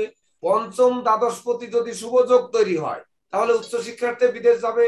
পঞ্চম দশমপতি যদি হয় শুভ হয় তাহলে তার যদি সে বিদেশ কারক গ্রহের সাথে কানেক্ট হয় তখন সে কর্ম বা উচ্চশিক্ষার জন্য বিদেশ যাবে। আর চতুর্থ আর পঞ্চম যদি কানেক্ট হয় তখন তার আর দ্বাদশ কানেক্ট হয়, তাহলে কি হবে? সে বিদেশে বসবাস করার জন্য বিদেশ যাবে। কিন্তু হাতে ধরুন তার জন্মছক দেখলাম আমরা যে চতুর্থ পঞ্চম দশম আর দ্বাদশ এই ঘরগুলো আমরা দেখলাম, কিন্তু সেই চতুর্থ পতি যে গ্রহ সেই গ্রহ হাতে ভালো থাকতে হবে, পঞ্চম পতি যে গ্রহ সেটি হাতে ভালো থাকতে হবে, দশম পতি গ্রহটি হাতে ভালো থাকতে হবে, আর দ্বাদশ পতি গ্রহটিও কিন্তু হাতে ভালো থাকতে হবে। তবেই না সুখকর বিদেশ গমন হবে, আর না হলে কিন্তু অসুখকর বিদেশ গমন। বুঝতে পেরেছেন? মিউট করে ফেলুন সকলে, একটা নয়েজ আসছে, মিউট করে ফেলুন। আপনারা ঠিক মতো বুঝতে পেরেছেন এটা? জি স্যার। হ্যাঁ, ধরুন চতুর্থপতি রবি, এবার চতুর্থপতি রবি সে যে নিচস্থ হয়ে রাহু যুক্ত হয়ে বসে আছে, তাহলে কি হবে? আবার দ্বাদশপতি ধরুন আপনার, হ্যাঁ এখানে দ্বাদশপতি বৃহস্পতি, বৃহস্পতি তুঙ্গস্থ শুক্রকে নিয়ে সঙ্গে নিয়ে বসে আছে, কি করবেন তাহলে? এবার হাতে বিদেশ গমন রেখা ভালো আছে, ধরেন হাতে ভালো আছে কিন্তু প্ল্যানেটে নেই, তাহলে কি হবে? দুটোর কাটাকাটি করে যেটা জোর বেশি থাকবে সেইটা জোরে হবে, আর না হলে মোটে হবে না, আর না হলে যা হবে কিন্তু ব্যর্থ হবে, এমনটি হবে। তাই হবে না? হবে। ধনপতি আর সপ্তমপতি দ্বাদশে গিয়ে তুঙ্গস্থ হলো, তার মানে কি ধন তার প্রচুর পরিমাণে শুক্র দেবে, আর বিয়ের পরে তার ধন সম্পদ ফুলে ভেবে উঠবে। যদি দ্বাদশে শুক্র আপনার বৃহস্পতি সক্ষেত্রগত বৃহস্পতি যুক্ত আর রাহু যুক্ত বা রাহুদিষ্ট থাকে, তাহলে কি হবে? বরং বিয়ের পরে স্বামী স্ত্রী দুইজনে মারামারি করে মানে বরং আরো ধন সম্পদ মানে গ্লাস ভাঙবে, ফ্রিজ ভাঙবে, টিভি ভাঙবে, ভাঙি আরো ধ্বংস করবে। তাই করবে নাকি নতুন নতুন কিনে কিনে নিয়ে আসবে? বলেন কোনটা করবে? হ্যাঁ, এবার বলতে পারেন বৃহস্পতি তো নিজ গৃহে, আরে নিজ গৃহে হলেই হবে কি, সে তো দ্বাদশে চন্ডাল গ্রহ শুক্র ধনপতি আর সপ্তমপতিকে নিয়ে বসে আছে। তো আগে যে ভাগ্যপতির যে বৃহস্পতির যে গুণগুলো ছিল সেগুলো তো রাহু আর শুক্র থেকে তাকে তো আর কথা বলতে দিচ্ছে না, তাকে বলছে যে এই তুমি থামো, তুমি ভদ্র মানুষ, তুমি দেবতা মানুষ, তুমি এর সামনে এসো না, তুমি এদের সাথে পারবে না। তাহলে কি করবে? সে কি যাবে? কোন সন্তান যদি বলে যে এখন মারামারি হবে, বাবা তুমি বয়স্ক মানুষ তুমি আসে না, তো বাবা কি যাবে সেখানে? বলে যাবে? যাবে নাকি না যাবে? যেতেও পারে যে আমার ছেলেরা যদি ওইখানে মারামারি করতে যে মার দেয় না মার খেয়ে মরে যায়, এটাও তো দেখার দরকার আছে, এই জন্য হয়তো যেতে পারে। কিন্তু ভয়ে বয়স্ক লোক কিন্তু আর আগাবে না। তো এখানে বৃহস্পতি বৃদ্ধ হচ্ছে, দ্বাদশে ব্যস্ত হচ্ছে, ইনি কিন্তু সেই উদিত বৃহস্পতি নয়, যে বৃহস্পতি নবোদিত সূর্যের ন্যায় তেজদীপ্ত, সে কিন্তু নয়, সে দ্বাদশে শুক্র যুক্ত হয়েছে। তাহলে সে কি করে? এই বৃহস্পতির তো আর ওই শক্তি নেই। এখানে তো সন্তানরা ছোট না যে বাচ্চারা মারামারি করতে যাচ্ছি, বাবা তুমি জানো যে না। আর যদি নবোদিত বৃহস্পতি হতো তাহলে ওই মারামারি করতে গেলে একটারে এক এক থাপ্পড় মেরে বলতো ভাগ গাই, মারামারি করতে আসছিস। তো এই বৃহস্পতি কি তা পারবে? বলেন পারবে? এটি আমাদের বুঝতে হবে। বুঝতে পারছেন তো? জাকির সাহেব আপনাকে দেখা যাচ্ছে না, আপনি কি বুঝতে পারছেন?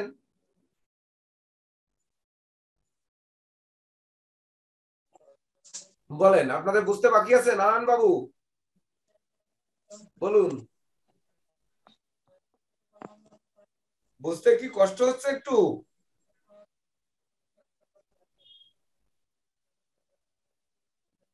না স্যার, আমার কোনো সমস্যা হচ্ছে না স্যার। স্যার আমার একটা প্রশ্ন আছে স্যার। হ্যাঁ বলুন। স্যার ধরুন বৃহস্পতির পঞ্চম দৃষ্টি পড়ছে শুক্রের উপরে, সেক্ষেত্রে শুক্র কি বৃহস্পতিকে কোনো ইফেক্ট করতে পারবে? বৃহস্পতির পঞ্চম দৃষ্টি পড়েছে শুক্রের পঞ্চম পরে। দৃষ্টি শুক্রের পরে, শুক্রকে- এইখানে না স্যার এমনি বলছি। হ্যাঁ সেইটা তো ফেলেই তো বৃহস্পতিকে বসালাম, তাহলে পঞ্চম দৃষ্টি শুক্রের উপরে ফেললো, তাহলে শুক্রকে কি করবে? শান্ত করবে, এটা তো আপনি বলছেন, তাই না? শুক্রের হ্যাঁ। দৈত্য মনোভাবটাকে হ্যাঁ। শান্ত করবে, এটাই তো প্রশ্ন আপনার নাকি? হ্যাঁ হ্যাঁ হ্যাঁ, শান্ত করবে। হ্যাঁ। তাহলে বৃহস্পতি নিজেই তো শান্ত হয়ে বসে আছে দ্বাদশে ব্যয়ের ঘরে রাহু হয়ে। না, যদি রাহু তাহলে না তো থাকে ভাঙবে। সেক্ষেত্রে কি হবে স্যার? যদি রাহু না থাকে সেই আমি তো ক্ষেত্রে কি হবে? বললাম যে রাহুর দৃষ্টি বা রাহুর জ্যোতি বা রাহুর কানেক্টটা থাকতেই হবে শুক্রের উপর, না থাকলে তো সে ঘর বাড়ি ছেড়ে পালাবে না, তা তো থাকতেই হবে।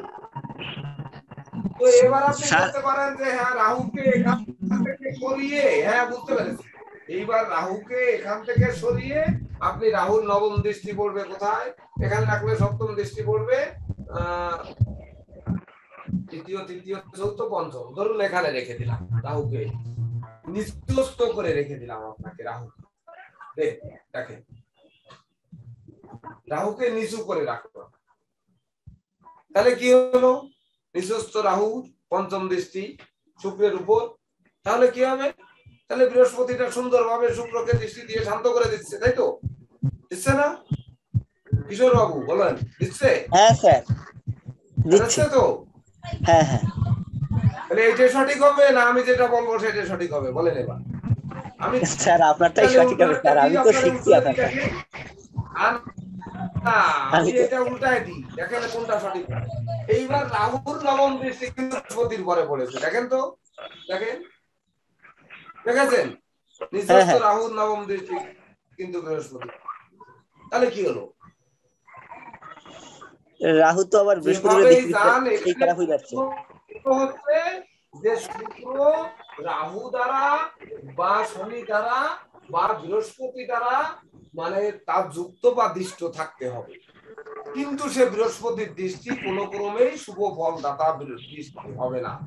এই দৃষ্টি কোনো ক্রমেই তাকে বাঁচাতে পারবে, যেখানেই দেন না, যেখানে দিয়ে দৃষ্টি দিয়ে দেন, তাকে বাঁচানোর ক্ষমতা নেই, অর্থাৎ সে পালাবেই। রাহু তো বৃহস্পতি তো কর্কটে থেকেই বাঁচাতে পারছে না, দৃষ্টি কি করবে? হ্যাঁ, সে কর্কটের তুঙ্গস্থ থেকে বাঁচাতে পারলো না, তার স্বক্ষেত্রে দ্বাদশে থেকে দৃষ্টি দিয়েছে, কি করবে? হ্যাঁ বলেন। আপনারা একটু বেশি বেশি করে কবি গান শুনবেন, প্রশ্ন করার জন্য কবি গানের দরকার, বুঝলেন? এখন যদিও কবি গান তো পাওয়া যায় না, কবি গান এখন আর হয় না, সেই কবিয়ালরাও আর নেই, তো কবিয়ালরা দেখবেন যে যে কোনো ভাবে সরকার যখন উঠবে, এক সরকার যখন উঠবে আর এক সরকারকে একেবারে পিন্ডি চটকায়, মানে তার উপরে আর কেউ নেই। আবার জারি গানও ঠিক তাই, তো জারি গানও দেখবেন যে হয়তো জারি গানই তো বলে মনে হয়, দুই পক্ষ ইয়ে করে যে ওকে জারি গান বলে না, দুই পক্ষ দুই দিকে যায়। কবি গান সবচেয়ে লড়াই হয়, কবির লড়াই, দুইজন দুই পক্ষ হয়, দুই পক্ষ হয়ে লড়াইতে কে জিতবে আর কে হারবে, তো দেখবেন যে উদাহরণ আর উদাহরণ, মানে যে কোনো ভাবে হোক তাকে তলায় দেবে, ফসায় দেবে, আবার ওই সরকার এসে কিন্তু একেও ঠিক তলায় দেবে বা ফসায় দেবে, এটা হচ্ছে কাজ। তো এখানে আমাদেরও কিন্তু প্রশ্ন করার জন্য এটি দরকার যে আপনারা স্যারকে তলিয়ে দিন প্রশ্ন করে, এটা চাই, দেখি স্যার যেন পালানোর পথ না পায়, স্যার যেন উত্তর না দিতে পারে, যেন আটকে যায়, এরকম করবেন আপনারা, আপনাকে আটকাইতে হবে স্যার। সাগর কি স্যার নদী তলায় দিতে পারে স্যার? সাগর কি স্যার নদী তলায় দিতে পারবে? সাগর কি স্যার নদী তলায় দিতে পারবে কখনো? না না, সাগরকে পারবে না কেন? নদী তলায় দিতে পারবে না, পারবে। ঘটনা হচ্ছে যখন এই ধরনের প্রশ্ন যখনই কিন্তু আপনাদের মধ্যে আসবে, আপনারা এই ধরনের প্রশ্ন করতে পারবেন, তখনই কিন্তু বেশি শিখতে পারবেন, এইটাই হচ্ছে। আর যে সকল ছাত্ররা ধরেন প্রশ্ন করলে যদি অখুশি হয়ে পালায় কোনো স্যার, ঠিক আছে না এত প্রশ্ন করলে আমি ক্লাস নিব, কিন্তু এটি না। যদিও আমরা সময়ের কারণে অনেক সময়ের কারণে বলি যে ক্লাসের সময় শেষ হয়ে গেছে, এখন আর প্রশ্ন করার সময় কিন্তু দিচ্ছি না, বা অনেক সময় বলি যে ক্লাস হচ্ছে সেই ক্লাস রিলেটেড ছাড়া প্রশ্ন করতে পারবেন না, এটা কিন্তু আপনাদের জন্যই বলা হয়, আমাদের জন্য নয়।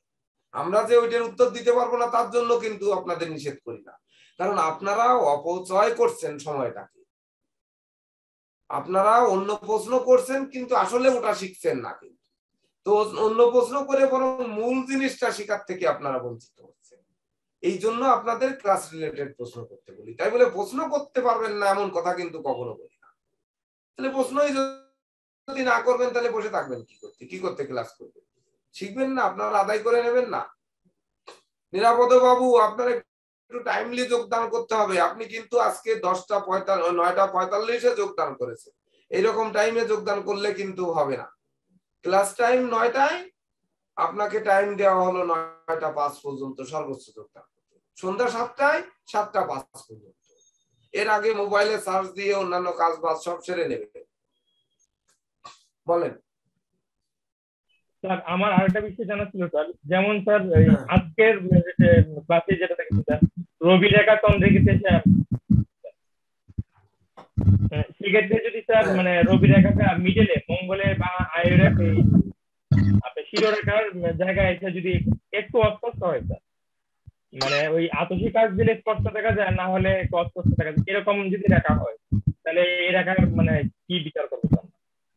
আমার এখানে সাউন্ড বক্স নেই, আমি শুনতে পাইনি, আরেকবার একটু বলুন।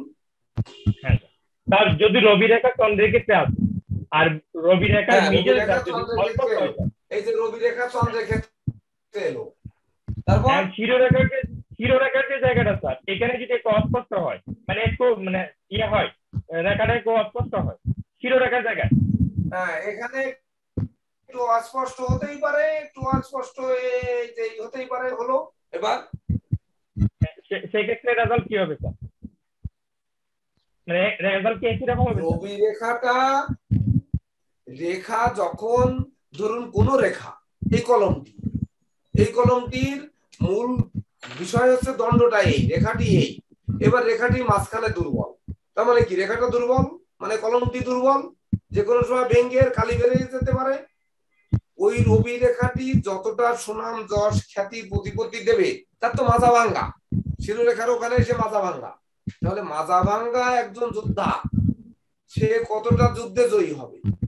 যার মাজাই নেই, যার হাঁটু ভাঙ্গা, তাকে যদি পর্বতে উঠতে বলা হয় সে উঠতে পারবে?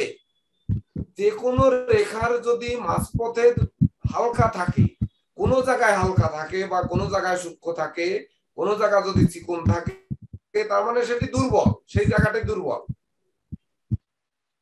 তাই কিনা? আমরা সাধারণভাবে ভাবি যে একটি ধরুন আস্ত বাঁশের মাঝখানে দেখবেন অনেক সময় পোকা খায় বা অনেক সময় চিকুন হয়ে যায়, কোনো বাঁশের কোনো জায়গা চিকুন হয়ে যায়, তো চিকুন হয়ে যাওয়ার কারণে সেই জায়গাটা চিকুন বা ঘন গিট হয়ে গেছে, আবার সমান গিট আছে, এমন বাঁশ পাওয়া যায় না অনেক জায়গায়। তাহলে সেই জায়গাটা কি নরম হবে না শক্ত হবে?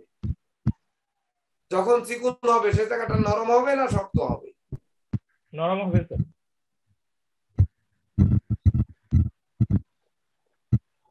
গত পরশুদিন ফেসবুকে লোহার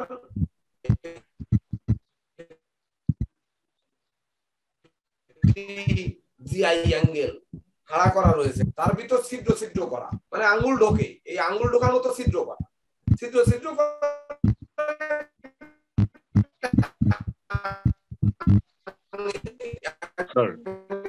স্যার আপনার ওখান থেকে নেটওয়ার্কের সমস্যার জন্য আপনার কথাটা অনেকটা বেঁধে ভেঙে আসছে।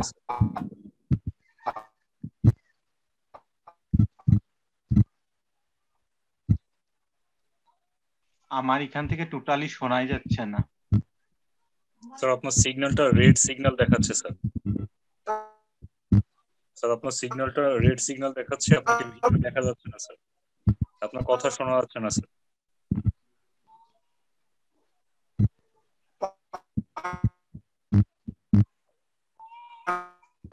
স্যার আপনাকে দেখা যাচ্ছে না, আপনার কথা শোনা যাচ্ছে না।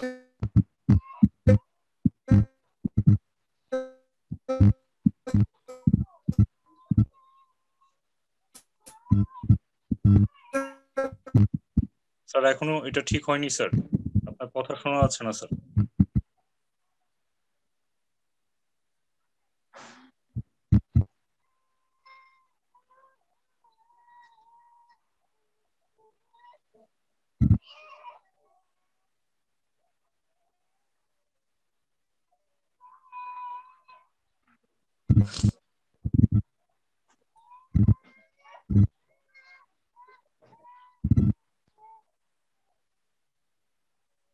এবার দেখুন তো শোনা যায় কিনা?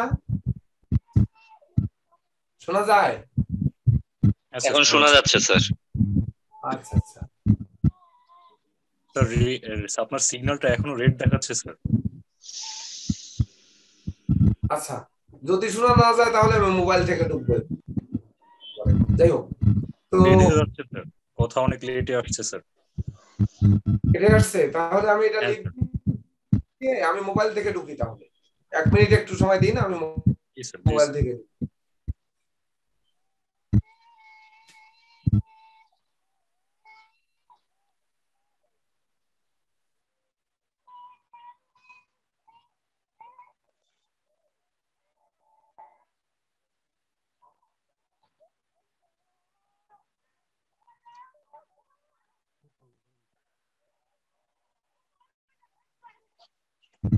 কি হয়েছে? লাইনে কি হয়েছে?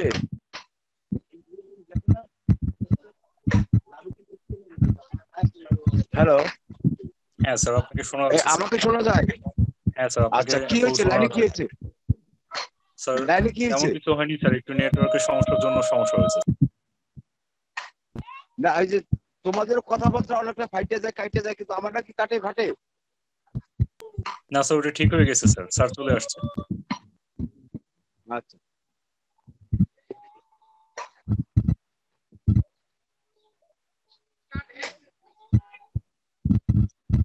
দেখুন তো এবার শোনা যায় কিনা? হ্যাঁ স্যার, এবার শোনা যায়। স্যার আপনার লাইনটা ক্লিয়ার স্যার, হোয়াইট সিগন্যাল দেখাচ্ছে, ফুল ক্লিয়ার স্যার। আচ্ছা আচ্ছা, তো সেই যে করলা গাছ, ধরুন আপনার ছিদ্রওয়ালা একটি লোহার রড, মানে লোহার পাত, তার ভিতরে হচ্ছে ছিদ্র। তো করলা যখন ছোট জন্ম নিচ্ছে, তখন কিন্তু সেই শীষটা ওই ছিদ্রের ভিতরে ঢুকে গেছে। এইবার করলাটা দিন দিন বড় হচ্ছে, যখন বড় হচ্ছে তো বড় হতে হতে করলা কিন্তু মোটা হয়ে গেছে। করলা তো বোঝেন এইরকম সাইজও হয়। তো সাইজ হলে মাঝখানে কি হচ্ছে, ওই লোহার ছিদ্রটি তো আঙুলের মতো, কিন্তু দুই পাশ হয়ে গেছে বড় মোটা।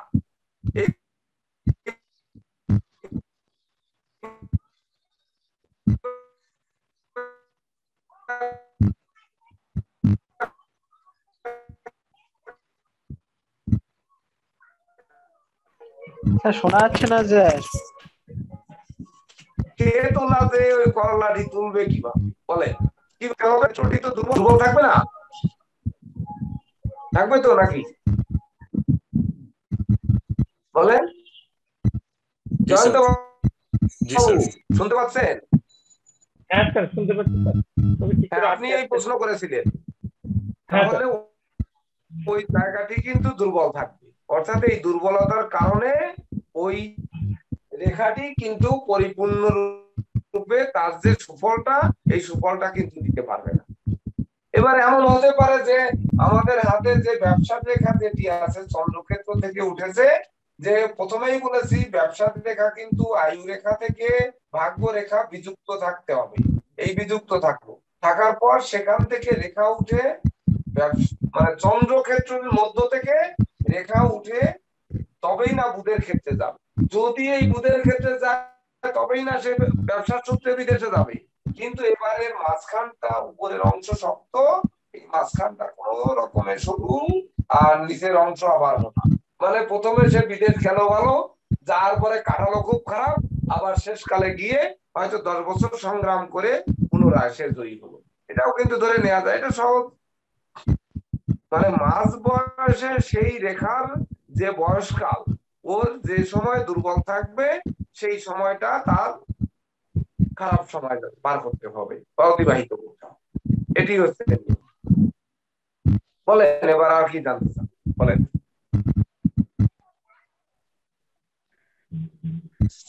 বুঝতে পারছি স্যার, সব রেখার ক্ষেত্রে স্যার সুন্দর। এবার বলেন আর কি জানতে চান? এবার আপনাদের কিন্তু প্রশ্ন এখনো থাকার কথা, কিন্তু আপনারা যেহেতু গমন রেখা নিয়ে শুরু করলাম, সঙ্গে আমরা ব্যবসার রেখাও গেলাম, কর্মের জন্য যাবো না শিক্ষার জন্য ভ্রমণের জন্য যাব, না ধরুন আপনার আত্মীয় স্বজনের জন্য যাব, এটি পেলাম। আবার আমরা মানুষের তাড়া খেয়ে যাবো কিনা এটাও পেলাম। এখানে কিন্তু প্রশ্ন থাকতে পারে যে দুজনে মিলে প্রেম করে, এই যে মানুষ অনলাইনে প্রেম করছে ফেসবুকে, নিরাপত্তা তো আপনি মিট করুন। ধরুন অনেকে অনলাইনে প্রেম করছে, তো অনলাইনে প্রেম করে আমরা দেখতেছি না যে নাইজেরিয়া থেকে মেয়ে চলে আসছে বাংলাদেশে প্রেম করতে, মানে বিয়ে করার জন্য, বা অমুক দেশের থেকে ইউরোপ থেকে চলে আসছে, আবার বাংলাদেশ থেকে যে ওই বিদেশে প্রেমে পড়ে চলে যাচ্ছে না, যাচ্ছে, এমনটি হচ্ছে না, হচ্ছে কিনা বলেন? অহরহ কিন্তু হচ্ছে। তো এটি হবে কোন ধরনের রেখা থাকে? বিদেশ গমন রেখা কিন্তু থাকতেই হবে। সেই ক্ষেত্রে শুক্রের ক্ষেত্র থেকে কোন রেখা এসে বিদেশ গমন রেখার সঙ্গে মিলিত হতে হবে, কোন রেখা এসে, অথবা শুক্রের ক্ষেত্রে ঊর্ধ্বগামী ত্রিভুজ চিহ্ন থাকতে হবে, অথবা দুই প্রকার ত্রিভুজ চিহ্ন কিন্তু আপনার এই প্রেমের কারণে বিদেশ যাওয়া হবে। যে একটি থাকবে শুক্রের ক্ষেত্র থেকে চন্দ্রের দিকে মুখ করা ত্রিভুজ, আরেকটি থাকবে ঊর্ধ্বগামী ত্রিভুজ। এটা যখন ত্রিভুজের ক্লাস যখন হবে, আপনারা এক সময় কিন্তু আমি ফাঁকে আলোচনা করে গেছিলাম যে শুধু লেখা থাকে যে হাতে চতুষ্কোণ চিহ্ন মানেই শুভ। হ্যাঁ, এটা শুভ মেনে নিলাম যে সেটা রক্ষা কবচ। ত্রিভুজ চিহ্ন মানেও শুভ, মানে বুধের ক্ষেত্রে ত্রিভুজ মানে শুভ ফল দেবে, বৃহস্পতির ক্ষেত্রে ত্রিভুজ মানে শুভ ফল দেবে। কিন্তু ত্রিভুজটি যদি এই কন্যার থেকে যদি ত্রিভুজ আসে, বা এই রবি আর বুধের মাঝখান থেকে ত্রিভুজ আসে, আবার যদি ধরেন এই কেতু আর রবির মাঝখান থেকে ত্রিভুজ ভিতরের দিকে যায়, আবার মঙ্গল আর বুধ থেকে যদি ত্রিভুজ ভিতরের দিকে যায়, এর কিন্তু ভিন্ন ভিন্ন ফল দেবে, একই রকম নয়। আবার ত্রিভুজটি যদি শুধুমাত্র উপরের দিকে বা নিচের দিকে ধাবিত হয়, তারও কিন্তু ফল আবার ভিন্ন দেবে। এই আবার নিচের দিক থেকে এও কিন্তু আলাদা ফল দেবে।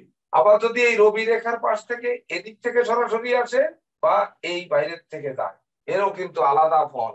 অর্থাৎ ত্রিভুজ চিহ্ন 8 প্রকার ফল দেবে, এটি কিন্তু এক প্রকারের ফল দেবে না। খালি ত্রিভুজ বুধের ক্ষেত্রে আছে মানে আমি বড় কিছু মস্ত বড় ব্যবসায়ী হয়ে যাব ভাবলেই কিন্তু হবে না। যে গ্রহের সঙ্গে নিয়ে ত্রিভুজ যেদিকে ধাবিত হচ্ছে, সেই গ্রহের দোষ থাকলে দোষকে আকর্ষণ করবে, গুণ থাকলে গুণকেও আকর্ষণ করবে।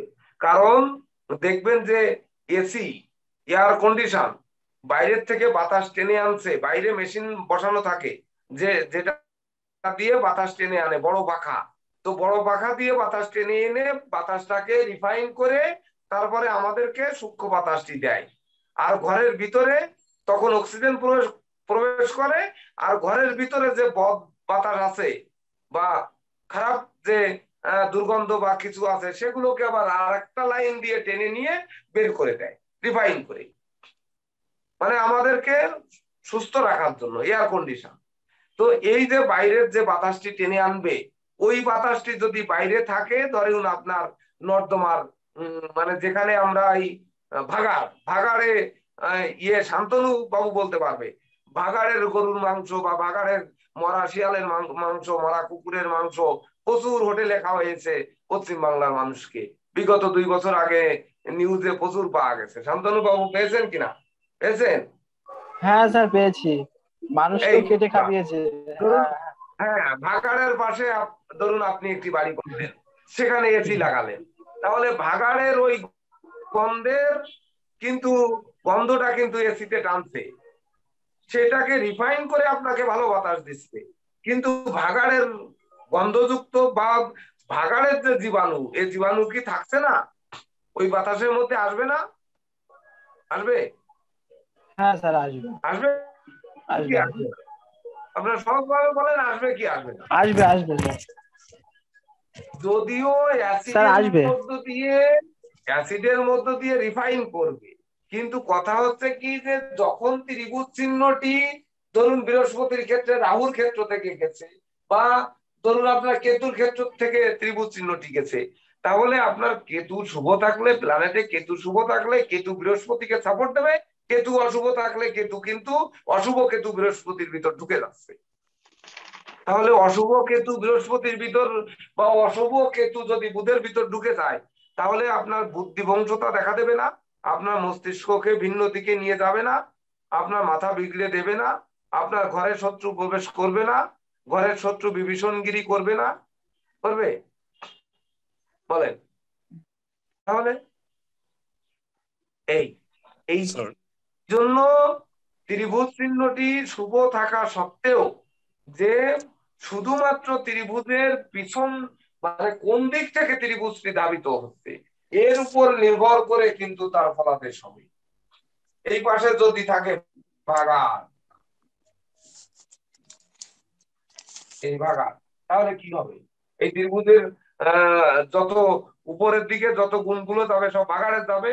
আর এইখানে যদি থাকে আপনার মন্দিরের সুঘ্রাণ, মানে আপনার ওই যে ইয়ে জ্বলছে, ধরেন সবসময় ওই ধূপ দ্বীপ আগরবাতি সুঘ্রাণ জ্বলছে,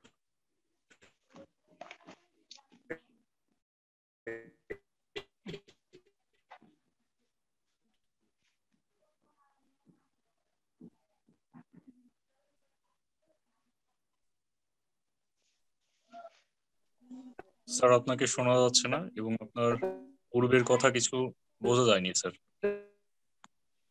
স্যার আপনার কথাটা ফেটে ভেঙে আসছে স্যার।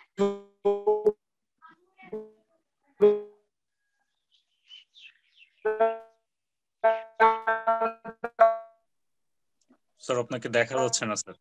স্যার আপনাকে দেখা যাচ্ছে না স্যার।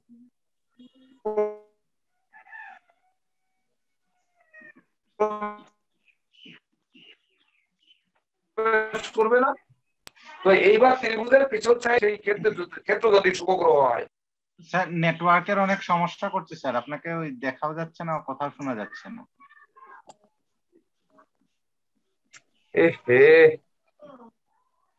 তাহলে কি করার আছে তাহলে?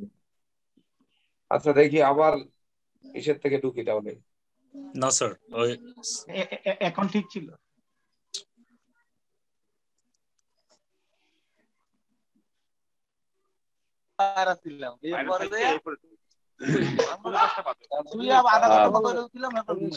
তন্ময় বাগচি, নেটওয়ার্কে ডিস্টার্ব দিতেছে মনে আজকে।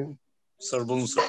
আচ্ছা, মানে যাদের বেতন বকেয়া আছে তাদেরকে বেতন দেওয়ার জন্য একটা মেসেজ দিয়ে দাও, যেন সবাই বিকাশ নাম্বারে বেতনগুলি পাঠাই দিয়ে যেন মেসেজটা করে দেয় যে আমি এই মাসের বেতনটা দিয়েছি। জি স্যার। জি স্যার নমস্কার স্যার, কেমন আছেন স্যার? জি আমি আছি ভালো। আমি এখন বরিশালে শ্যামা পূজায় দাওয়াতে আসছি, সারা রাত আমরা ছিলাম, শান্তির জলঠাল নিয়ে ঘুমাইছি, এই অবস্থার মধ্যেও আছি। খুব ভালো স্যার। সবাইকে দীপাবলির শুভেচ্ছা। স্যার আপনাকেও স্যার। আচ্ছা ঠিক আছে স্যার আসসালামু আলাইকুম। আছে স্যার ভালো আছেন? আরে হ্যাঁ বাড়ি আছি। সুবল মালাকার অনেকদিন পর জয়েন করছো। হ্যাঁ নমস্কার কি অবস্থা তোমাদের? হ্যাঁ স্যার আমি সহজ কথায় খুব ব্যস্ত হয়ে গেছিলাম স্যার, তবে মোটামুটি তন্ময়দার সাথে যোগাযোগ করেছি আর আজকে থেকে আবার জয়েন করেছি, আর নেক্সটে থাকবো স্যার। আচ্ছা ঠিক আছে, ধন্যবাদ। বড়মারায় কি হয়েছে? বড়মারায় অনেকদিন পর জয়েন করছে।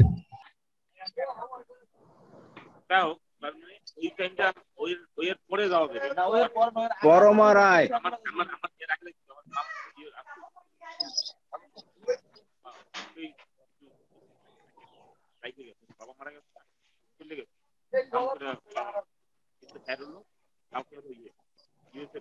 বড়মারায় হ্যাঁ হ্যাঁ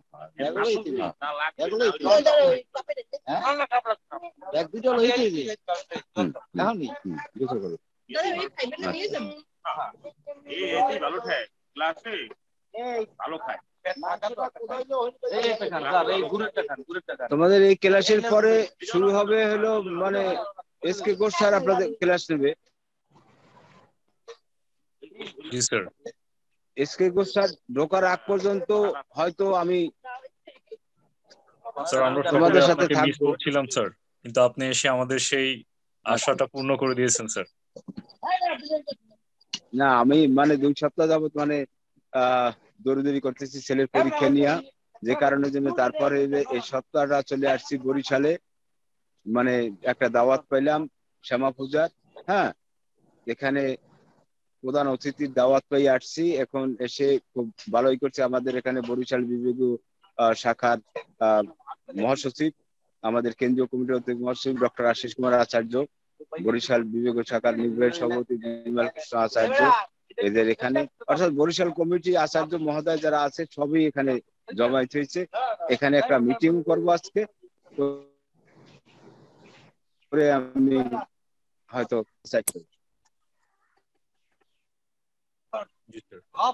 সবাই ভালো থাকো। আর হলো প্রত্যেকের যে ক্লাসগুলি প্রত্যেকে আপনারা যারা যা এগুলি শুনছেন, এরপর আমাদের গ্রুপে যেগুলি দেওয়া আছে গ্রুপ থেকেও আপনারা এগুলি আপনারা নোট করে নেবেন, কারণ হয়তো ক্লাসে সব কথাগুলি তো নোট করা সম্ভব না। এই জন্য আপনারা এগুলি আবার রিভিউ করে দেখে এই ক্লাসগুলি বারবার যদি দেখেন তখন আপনাদের অনেকটা পরিষ্কার হবে, কারণ আপনারা অনেক দক্ষতা অর্জন করছেন এবং আপনারা আগে থেকে অনেক জ্যোতিষী জ্ঞান আপনাদের আছে। এগুলি যখন এই সূত্রগুলি যখন আপনাদের জানা কথাগুলি যখন নতুন ভাবে শোনেন, সেগুলো আপনারা সেই সূত্রগুলি লিখে রাখতে হবে। যেমন এই যে আমাদের কেসিপাল স্যার আজকে আপনাদের দেখেন শখ করে এবং হাতের রেখা দিয়ে যে গুলি কত সুন্দর করে বোঝানো হয়েছে, এগুলি থেকে আপনারা সূত্রগুলি বিদেশ যাওয়ার বিষয়গুলি যে বলছে, তিনি কিন্তু বিদেশ যাত্রার যে বিষয়টা এটা কিন্তু একটা সূত্র কিন্তু সে বলে দিচ্ছে, কিন্তু বলে দিচ্ছে আপনারা এগুলি কেউ ধরে রাখতে পারেন না। এই জন্য ক্লাসগুলি যদি পরে শোনেন তাহলে কিন্তু আপনারা যে সূত্রগুলি লিখে রাখলে যখন আপনার কাছে কেউ আসবে যে আমি বিদেশ যাইতে চাই, আমি যে বিদেশ যে আমি থাকতে পারবো কিনা বা বিদেশের আমার লেখাপড়া হবে কিনা, এইসব সূত্র কিন্তু প্রিন্সিপাল স্যার কিন্তু দিয়ে দিচ্ছে। এগুলি কিন্তু আপনারা যদি অনুসরণ করেন তাহলে যখন কোনো ক্লায়েন্ট আসবে তাকে কিন্তু আপনারা স্যাটিসফাই করতে পারবেন। স্যার এখন আপনাকে দেখা যাচ্ছে এবং ফুল ক্লিয়ার স্যার, নেটওয়ার্কটা হোয়াইট সিগন্যাল, আশা করি স্যার আর সমস্যা হবে না স্যার। আজকে গোচরে কোনো সমস্যা আছে স্যার? না স্যার, ডিস্টার্ব হওয়ার কথা না। না আজকে ডিস্টার্ব হওয়ার কথা না, যারা আসছে তো এই জন্য বুধের সঙ্গে বুধ শুক্র আর মঙ্গল দুটি গ্রহ বুধকে আসলে দুর্বল করে দিয়েছে। গুরুচণ্ডাল দোষও করছে স্যার, বৃহস্পতির 3 আর 6 স্যার। হ্যাঁ, এদিকে ওই সেই দেবগুরু আর দত্তগুরুর মিলন ঘটেছে। কারণ হচ্ছে দেখুন আমার এখানে তো কেউ সহযোগী নেই, আমি তো এখানে সম্পূর্ণ একা। তো একা আর আমি হচ্ছে এই টেকনিক্যাল সাইড গুলো কিছুই বুঝি না, আমার এর গোচরের বাইরে। তো আজকের গোচর হচ্ছে আকাশের গোচরের বাইরে, এই জন্য আমি আসলে এটা কিভাবে করতে হবে এটা বুঝতে পারতেছি না। তো কোনটায় লাইন পাবে ভালো আর কোনটায় কম পাবে। তো এই যে ত্রিভুজ চিহ্ন আমরা যে কথা বললাম যে স্যার, আমি ত্রিভুজ নিয়ে বলছিলাম স্যার। এই যে আমি আপনাকে দেখাই স্যার, এই যে স্যার রবির ক্ষেত্রে স্যার দেখেন তো, এই যে উপর দিকেও একটা ত্রিভুজ আবার ঠিক নিচ দিকেও একটা ত্রিভুজ। এই যে স্যার নিচের দিকে একটা এক রেখার এই দুই দিকে দুই। এই দেখেন এবার আপনাকে এটি দেখিয়ে দিচ্ছি।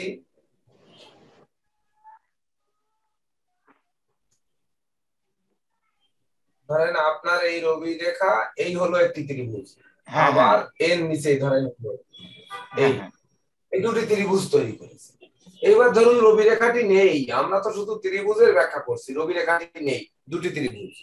তাহলে একটি হলো রবির ডাইনের পাশে আরেকটি হলো রবি মানে বাম পাশে, রবির ক্ষেত্র, দুটোটা কিন্তু রবির ক্ষেত্র থেকে উঠেছে। তো রবির ক্ষেত্র থেকে দুটি ত্রিভুজই একটি উপরের দিকে গেল আর একটি নিচের দিকে নামলো। তাহলে উপরের দিকেরটাই আগে আমরা দেখি যে কেতুকে সঙ্গে নিয়ে মানে কেতুর দোষ থাকুক আর গুণ থাকুক নিয়ে রবির ভিতর যুক্ত হয়েছে। তো প্ল্যানেটে কেতু রবির জুতি কিন্তু অশুভ নয়, কেতুকে কিন্তু নিষ্ক্রিয় রবি বলা হয়, এটি কিন্তু অশুভ নয়। রবি যদি কেতুর ভিতর ঢোকে তা সেটাও কি তাহলে অশুভ হবে না শুভ হবে? শুভই হবে স্যার। অবশ্যই শুভ হবে, কারণ রবি রেখা কেতু মানে হৃদয় রেখা ভেদ করলেই কিন্তু আপনার কেতুর ক্ষেত্রে চলে যাচ্ছে। আর কেতুর ক্ষেত্রে অর্থাৎ ভেদ না করলে, যেহেতু আমরা বলেছি যে রবি রেখা ভেদ না করলে কিন্তু তার জীবনে সফলতা কখনোই সে পাবে না, রবি রেখার সফলতা পাবে না। তো ত্রিভুজটি তৈরি হতে কিন্তু আপনার হৃদয় রেখাকে ভেদ করে বা টাচ করে একটি রেখা নিচে নামতে হয়েছে। এবার সেখান থেকে আড়াআড়ি আরেকটি রেখা গিয়ে মিলিত হয়ে ত্রিভুজ তৈরি করেছে হৃদয় রেখার সাথে। তাহলে রবির গুণগুলোকে কিন্তু কেতুর ভিতর ঢুকবে, আর কেতুর স্পিরিচুয়াল যে শক্তিগুলোকে সে নক করবে, নক করে খুঁজে খুঁজে টেনে আনার চেষ্টা করবে। যে কেতুর যে শক্তিগুলো রয়েছে রবি ওগুলোকে জাগ্রত করার চেষ্টা করবে। তুই আর ঘুমাস না, মানে সুচালো মাথা রয়েছে তো এদিকে, তুই আর ঘুমিয়ে থাকিস না। কেতু তো ঘুমান্ত সর্প, মস্তক নেই মানে চোখ নেই, তার ঘুমাবে কি আর, ও দিন কি আর রাত কি, কিন্তু ওকে খুঁজিয়ে জাগ্রত করা হবে যে তোমার কি আছে, আমার সাথে আসো, যুক্ত হও, দুজনে যুক্ত করে আমরা কিছু করি। এটা কিন্তু পজিটিভ ত্রিভুজ দেবে। এবার ঊর্ধ্বগামীটিও কিন্তু কেতু তার রবির যশ খ্যাতিটাকে ওই গোপন ভাবে কোনো না কোনো ভাবে গোপনীয় সহযোগিতা করে আপনার ব্রেনকে জাগ্রত করে আপনার ওই যশ খ্যাতিটাকে আনয়ন করবে। দুইটা ত্রিভুজ কিন্তু ভালো। এবার যদি ত্রিভুজটি যখন প্রশ্ন আসছে তখন এই আপনি যে ত্রিভুজটার প্রশ্ন করলেন, এই ত্রিভুজটার প্রশ্নটি যদি এইরকম হয়, ধরুন এই তো রবির ক্ষেত্র হলো তো, এইবার এই শনির ক্ষেত্র বরাবর এই ত্রিভুজটি উঠেছে, এটারও কিন্তু এক কোণা ধরেন এই কেতুর ক্ষেত্রে গেছে, এক কোণা শনির মধ্যে গেছে, মাঝখানটা হচ্ছে কেতু আর শনির মাঝ বরাবর গেছে। এই দেখুন, এবার মুছুন এই পাশের সব বোঝার জন্য। দেখেন এই কোণা যে কিন্তু এই শনির ক্ষেত্রে গেছে, এই দাগটা কিন্তু আপনার কেতুর ক্ষেত্রে আসছে। রবির মধ্যে কিন্তু ছোট্ট আকারে ত্রিভুজটা আছে, সব রেখা মুছে দিলাম। এই দেখুন তো, এবার এই হচ্ছে হৃদয় রেখা। এই বলো এবার এবার কি হবে? এবার রবির মানে রবিকে দেখুন, শনি গিয়ে অ্যাটাক করছে আর কেতুও গিয়ে অ্যাটাক করছে। এইবার প্ল্যানেটের রবি শনি কেতু এক ঘরে থাকলে কি হবে? রবি শনি আর কেতু এক ঘরে থাকলে কি হবে বলে? মারাত্মক অবস্থা স্যার, মারাত্মক অবস্থা, অশুভ হবে স্যার। কোন ঘরে বসাবো রবি শনি আর কোন ঘরে বসাবো? আপনারা একটি ঘরে বসান স্যার, মকর। মকর। আরো একজন বলেন আর কোন ঘরে বসাবো? দুই তিন জনে বলেন, বলেন। স্যার তুলাতে বসান। রবি শনি প্রথম বসালাম মকরে, তন্ময় বাবু বলেছেন রবি শনি আর হচ্ছে কেতু, বসালাম রবি শনি কেতু। জয়ন্তদা একটা বলুন, জয়ন্তদা একটা বলুন। তুলাতে বলেছেন রবি শনি কেতু। আর একজন কোথায় বলেছেন? যেখানে বসালে এটা অশুভই হবে স্যার। আর একজন কোথায় বলেছেন বসাতে হবে? স্যার বৃশ্চিকে। বৃশ্চিকে বসালাম রবি শনি কেতু। এইবার আমি আমার মতো একটু সিংহে বসাই, রবি শনি আর কেতু। আর একটু আমার মত মোতাবেক মেশে বসাই, রবি এইবার শনি এইবার কেতু। বলেন এইবার স্যার একটা মিনে বসিয়ে দেন স্যার, মিনে বসান। হ্যাঁ স্যার একটা মিনে বসিয়ে দেন। মিনে একটা সবাইকে দেখুন দিলাম, রবি এইবার শনি কেতু।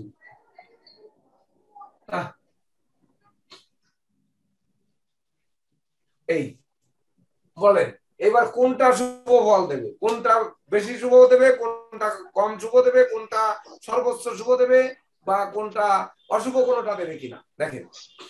স্যার অশুভর মধ্যে সর্বোচ্চ অশুভ দিবে হচ্ছে স্যার আপনার মকরেরটা, যেটা রবি শনি যুক্ত আছেন, কেতু আছেন। আর যদিও বা একটু শুভ, হ্যাঁ স্যার, অশুভ এক নাম্বার দুই পার্সেন্টেজ নাম্বার করেন, এখানে 1 2 3 4 5 6টা আছে, সর্বোচ্চ অশুভ দেবে কোনটা? স্যার আমার মতে মকরে। হ্যাঁ মকরে সর্বোচ্চ অশুভ দেবে মকরে। হ্যাঁ স্যার। এইবার সর্বোচ্চ অশুভ আমি দিলাম সিংহে, 2 নাম্বার অশুভ দিলাম এই বৃষে,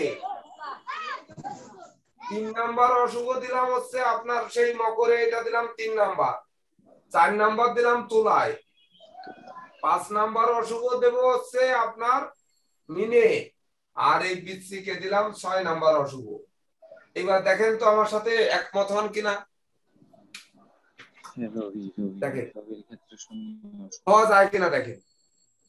হ্যাঁ স্যার, কেতু রবির ঘরে যেটা আছে স্যার, রবির ঘরে তো রবি শক্তিশালী, তারপরে আবার নিষ্ক্রিয় কেতু, কেতু হচ্ছে নিষ্ক্রিয় রবি, তাহলে রবি শক্তিশালী, শনিবার খুব খারাপ ফল শনি আছে বাবার উপরে, রবি সিংহে যে শনি আর রবি যুক্ত হচ্ছে তুঙ্গস্থ রবির সাথে শনি, এর থেকে খারাপ যোগ আর থাকতে পারে না। তার ভিতর কেতু ঢুকে বিষ ছড়াবে ছাড়া ও কোনোদিন ভালো কিছু দেবে না। সিংহ রাশি তো শনি আর রবি, এর থেকে খারাপ যোগ শনি রবি থাকার আর কোনো জায়গা নেই। এবার মেষ রাশিতে তুঙ্গস্থ রবির সাথে শনি, এর চেয়ে খারাপ জায়গা আর দ্বিতীয়টি নেই। 3 নাম্বার হচ্ছে মকর, শনি আর রবি, শনি শক্তিশালী, রবি শনির অষ্টমপতি, তার কোলের মধ্যে যাচ্ছে, কোন রকমে জায়গা নেই। এবার রবিটা নিঃস্ত হয়ে 4 নাম্বার অশুভ হবে, কারণ রবির তেজটা একটু কম, শনি তুঙ্গ গ্রহ, এটা 4 নাম্বার। 5 নাম্বারে আমরা দিয়েছি মিন, মিনে রবি শনি যুক্ত, সেখানে কেতু যুক্ত, মানে রবিও দুর্বল শনিও দুর্বল, দুইজনের দুর্বলে দুর্বলে কম মারামারি করবে। বৃশ্চিকে কিন্তু কেতুটা তুঙ্গস্থ, কেতুটা রবিকে সাপোর্ট করবে, শনিটা একটু নিষ্ক্রিয় হবে, যার জন্য একে 6 নাম্বার দেওয়া হয়েছে।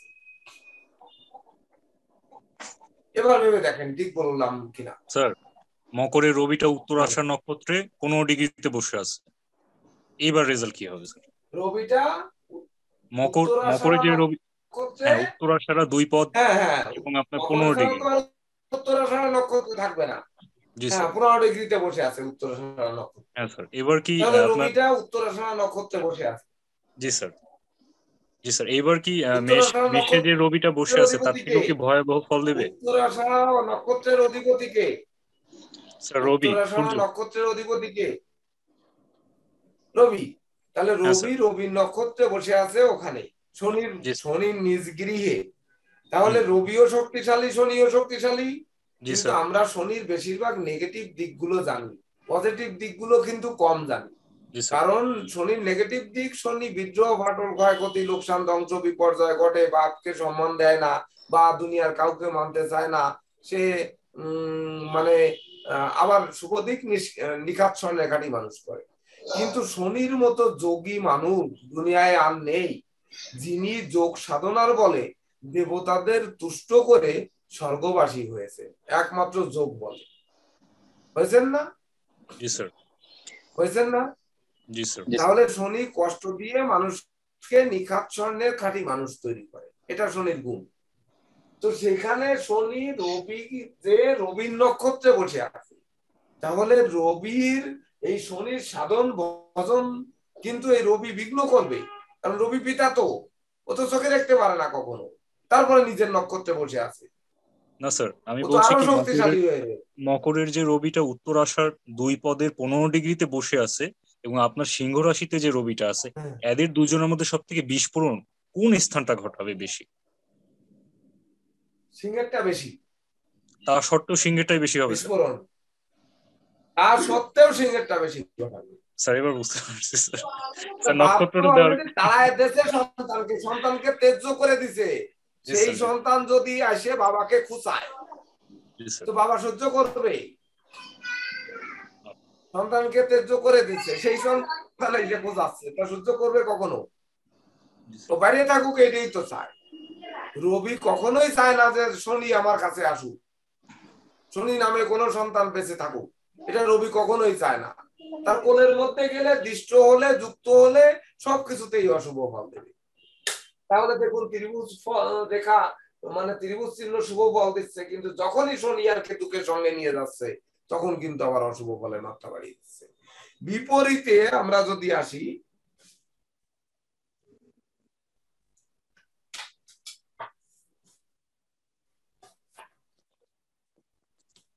এখানে আমরা আরেকটি ত্রিভুজ একটু দেখি, দেখেন এবার বদলে যাবে, এবার লাইটটা বদলায় দেখেন। এই হচ্ছে আপনার হৃদয় রেখা, এই রবির ক্ষেত্র। এইবার ত্রিভুজ চিহ্নটি যদি আমার মঙ্গল এবং বুধের ক্ষেত্র দিয়ে কন্যার থেকে ঢোকে আপনার রবির ক্ষেত্রে, তাহলে কি হবে?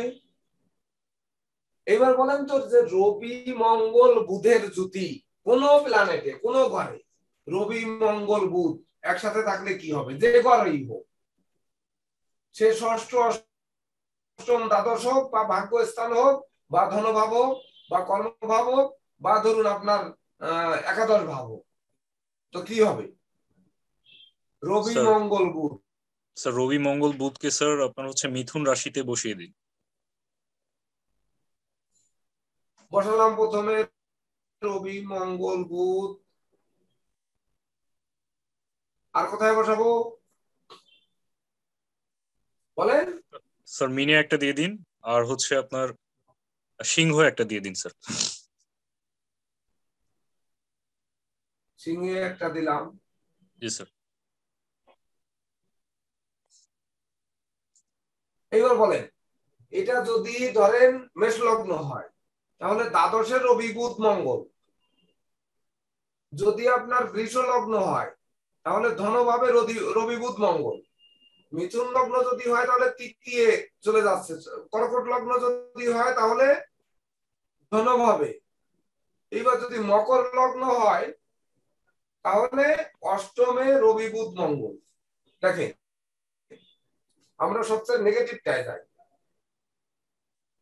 বৃষ লগ্ন হলে চতুর্থে রবি বুধ মঙ্গল, স্বক্ষেত্রগত রবির সাথে রবি বুধ মঙ্গল, মানে মাঙ্গলিক দোষ যুক্ত হচ্ছে। মকর লগ্ন হলেও কিন্তু মাঙ্গলিক দোষ যুক্ত হচ্ছে। আবার যদি মীন লগ্ন হয় তাহলেও মাঙ্গলিক দোষ যুক্ত হচ্ছে। কিন্তু এই মাঙ্গলিক দোষ অশুভ দেবে না শুভ দেবে, এটা হচ্ছে প্রশ্ন। বলে লগ্ন কি? যে কোনো লগ্ন ধরুন না, আমি ধরলাম মকর লগ্ন, মকর লগ্নের অষ্টমের রবি বুধ মঙ্গল। এই ত্রিভুজের মিনিংসটি হচ্ছে বুধ আর মঙ্গলকে, মঙ্গল রবিকে সহযোগিতা করবে। তা বুধ আর মঙ্গল, হ্যাঁ বুধ আর মঙ্গল যদি রবিকে সহযোগিতা করে, সেই রবি কি শুভ হবে না আরো বলবান হবে নাকি বল হ্রাস পাবে? এটি হচ্ছে প্রশ্ন, যার জন্য এই ত্রিভুজটি চিনতে হবে। স্যার তিনটেই তো মিত্র। হ্যাঁ স্যার তিনটেই তো মিত্র একে অপরের। কিন্তু মঙ্গলের শত্রু বুধ আছে কিন্তু রবির শত্রু রাজার সাথে যেহেতু যদি তাই হয় যে বলবান হয়, হ্যাঁ ক্ষমতাবান হবে বা বলবান হবে। যদি তাই হয় তাহলে আমার প্রশ্ন হচ্ছে যে মকর লগ্নের ক্ষেত্রে আমরা বলি যে অষ্টমস্ত মঙ্গলের মাঙ্গলিক দোষ, কিছুই করার নেই, তুমি শালা মরেছো, তোমার জীবনে বিয়েও হবে না, বিয়ে হলে বউ টেকবে না, বউ বা হয়তো তোমার স্বামী টেকবে না, তোমার সন্তান হলে সন্তান মরে যাবে, বা ধরুন ঘরে অশান্তি চলবে, এটা কিন্তু আমরা বলি। তো এইবার ধরুন মঙ্গল আর বুধ দুটি গ্রহ রবিকে সাপোর্ট দিচ্ছে অষ্টম ঘরে, এটা মাঙ্গলিক দোষ না হয়ে কিন্তু মাঙ্গলিক যোগ হবে। যোগ হবে না? জি স্যার। হবে না? জি স্যার। মকর লগ্নের ক্ষেত্রে দেখুন, কারণ সে চতুর্থ আয়পতি, চতুর্থ এবং আয়পতি মঙ্গল সে অষ্টম ভাবে বসে যদিও আছে, কিন্তু সে রবি বুধের বুধাদিত্য যোগের সাথে সে মঙ্গলটা যে যুক্ত হয়েছে রবির ঘরে, ঘরটি রবি। তো মঙ্গল এখানে লগ্ন মানে মকর হলেই কি আর কুম্ভ হলেই কি, কুম্ভ হলেও সপ্তমে থাকতেছে, তাতে নেগেটিভ ফল কোথা থেকে আসতেছে? কিন্তু এই ত্রিভুজটি কিন্তু দেখেন আমরা কোনো জায়গায় কিন্তু পজিটিভ পেলাম না, পেয়েছি? যেটা শনি আর কেতুর ক্ষেত্র থেকে গেছে পজিটিভ পেয়েছি কোথাও? বলেন না স্যার, জীবনের তাহলে ব্রিজকে এইবার ভেঙে দিয়েছে। আমরা যে বলি যে রবির ক্ষেত্রে, আমরা যে বলবো সব গ্রন্থে, হাজার গ্রন্থ যদি হাতের রেখা বের করেন তাহলে দেখবেন যে রবির ক্ষেত্রে ত্রিভুজ মানে জীবন রাজার মতো কাটবে, সম্মান প্রতিপত্তি ধন ঐশ্বর্য ভরে দেবে। আরে ভরে দেবে না, কুড়ায় নিয়ে যাবে, সেটা পরবর্তীতে পেশাগত জীবনে আসলে বুঝতে পারবেন যে বইতে কি লেখা রয়েছে আর ক্লাস আমরা কেন করব, কেন এটি গুরুমুখী বিদ্যা, তখন বুঝতে পারবো। আর এইভাবে যদি আলোচনা করে একটি গ্রন্থ লিখতে হয় তাহলে সেই গ্রন্থটির গুরুত্ব হবে, হাতের রেখার গ্রন্থের গুরুত্ব হবে মিনিমাম ধরেন এইরকম, এত গুরুত্ব। তো এইবার এর একটা বই উল্টাবেন কবে আর পড়বেন কবে আর শেষ করবেন কবে আর জ্যোতিষ হবেন কবে? বলে হওয়া যাবে? সব অনলাইন স্যার। এটা এত সুবিধা। এই জন্য ক্লাসে আমি কখনো বলি না যে আপনারা লেখেন, কেননা এই লিখলে কখন লিখে শেষ করবেন? সে খাতা জীবনে উল্টানো হবে, কিন্তু মনের খাতায় লিখুন, দেখবেন যে আপনাদের সত্যিকারে মনে গেঁথে থাকলে ক্লায়েন্ট সামনে আসলে ওই ধরনের রেখা পড়লেই মনে পড়ে যাবে। এটা পড়ে অনেক সময় তো আমি ক্লাসে দেখি যে আমার স্মরণে আসছে না, আপনারা কোনো ইঙ্গিত দিলেই স্মরণে চলে আসে, অর্থাৎ চলে আসবে। সরমিতা ঘোষ, মুখে হাত কেন? মানে কি কঠিন মনে হচ্ছে আজকের ক্লাস? বলেন এবার আপনাদের কি প্রশ্ন আছে এ ব্যাপারে? শুক্র থেকে একটা রেখা গিয়ে, কিন্তু আপনারা করেন নাই, একটি প্রশ্ন কিন্তু করেনই নেই, বিদেশ গমন রেখা কিন্তু পার হয়ে গেল। আপনারা এখনো দুটি তিনটি প্রশ্ন কিন্তু করেননি। যেমন আমরা বলেছি যে আয়ু রেখা বা ইয়ে থেকে, মানে সরি আয়ু রেখা বা ভাগ্য রেখা থেকে ত্রিভুজ চিহ্ন চন্দ্রের দিকে আসলে কি হয়। আপনারা এখানে তো বলতে পারতেন যে স্যার চন্দ্রের ক্ষেত্র থেকে কোনো ত্রিভুজ চিহ্ন যদি আয়ু রেখা বা ভাগ্য রেখার দিকে ধাবিত হয় তাহলে কি হবে, এটা তো বলেন নাই। স্যার আমি দুইটা প্রশ্ন রেডি রাখছি স্যার। হ্যাঁ বলেন। স্যার শুক্র থেকে একটা রেখা গিয়ে মঙ্গলে গেল এবং বৃহস্পতির একটা রেখা গিয়ে মঙ্গলে গেল, আজকের যে ক্লাস হচ্ছে অর্থাৎ 3 + 6 = 9, এই রেজাল্টটা কি হবে? এইবার শুক্র ক্ষেত্র থেকে একটি রেখা গেল রবির ক্ষেত্রে মঙ্গলের দিকে, মঙ্গলের দিকে স্যার। মঙ্গলের দিকে। হ্যাঁ, বৃহস্পতি থেকে একটা নিচে রেখা এসে মঙ্গলের দিকে যুক্ত হয়ে গেল শুক্র রেখার সাথে। শুক্র ক্ষেত্র থেকে রেখা মঙ্গলের ক্ষেত্রে গেল। হ্যাঁ স্যার, বৃহস্পতি থেকে একটা রেখা এসে মঙ্গলে যুক্ত হলো, মঙ্গলে যুক্ত হলো। হ্যাঁ স্যার, 3 + 6 = 9 স্যার আজকের। হ্যাঁ এইরকম কোন রেখা হলো, এই রেখার সঙ্গে তার হাতে তো সাধারণত আয়ু রেখা তো ছিলই, ভাগ্য রেখাও ছিল, শিরোরেখাও ছিল, এ তো ছিল, তাই তো? জি স্যার অবশ্যই, এটা তো থাকার কথা। এই চারটি রেখা তো সাধারণত থাকেই মানুষের হাতে, থাকে না? জি স্যার। তাহলে বৃহস্পতির ক্ষেত্র থেকে কোন রেখা এসে মঙ্গলের ক্ষেত্রে আসছে, আর শুক্র ক্ষেত্র থেকে কোন রেখা গিয়ে মঙ্গলের ক্ষেত্রে গেছে। তাহলে শুক্রের যে সেগুলো রেখা, যদি মঙ্গলের এই রেখাটি শুক্র ক্ষেত্র থেকে গেল না মঙ্গলের ক্ষেত্র থেকে শুক্রের ক্ষেত্রে গেল, যদি মঙ্গলের ক্ষেত্র থেকে শুক্রের ক্ষেত্রে যায় তাহলে কোনো ক্রমে শুভ ফল দেবে না। অর্থাৎ যদি এই পাশ মোটা হয়ে এভাবে শুরু হয় শুভ ফল দেবে না, আর যদি শুক্রের ক্ষেত্র মোটা হয়ে এ পাশ শুরু হয় তাহলে অবশ্যই এটা কিন্তু শুভ ফলদাতা হবে। বুঝতে পেরেছেন? এইবার বৃহস্পতির ক্ষেত্র থেকে যদি রেখা আসে মোটা হয়ে তাহলে মঙ্গলকে নিশ্চিত কিন্তু বৃহস্পতি সাপোর্ট দেবে, আর যদি বৃহস্পতির ক্ষেত্র থেকে মঙ্গলের ক্ষেত্র থেকে বৃহস্পতির ক্ষেত্রে রেখা যায় তাহলে সেই লোক কিন্তু রাগী জেদি চন্ডাল প্রকৃতির হবে। হ্যাঁ স্যার, এই যে এই রেখাটা স্যার, এই হ্যাঁ এই ক্ষেত্রে বিদেশ গমনটা কেমন হবে স্যার? ও আচ্ছা আচ্ছা, একেবারে পুরা শিরোরেখা জড়িয়ে, হ্যাঁ পুরো শিরোরেখাটা জুড়ে ত্রিভুজ চিহ্ন, অর্থাৎ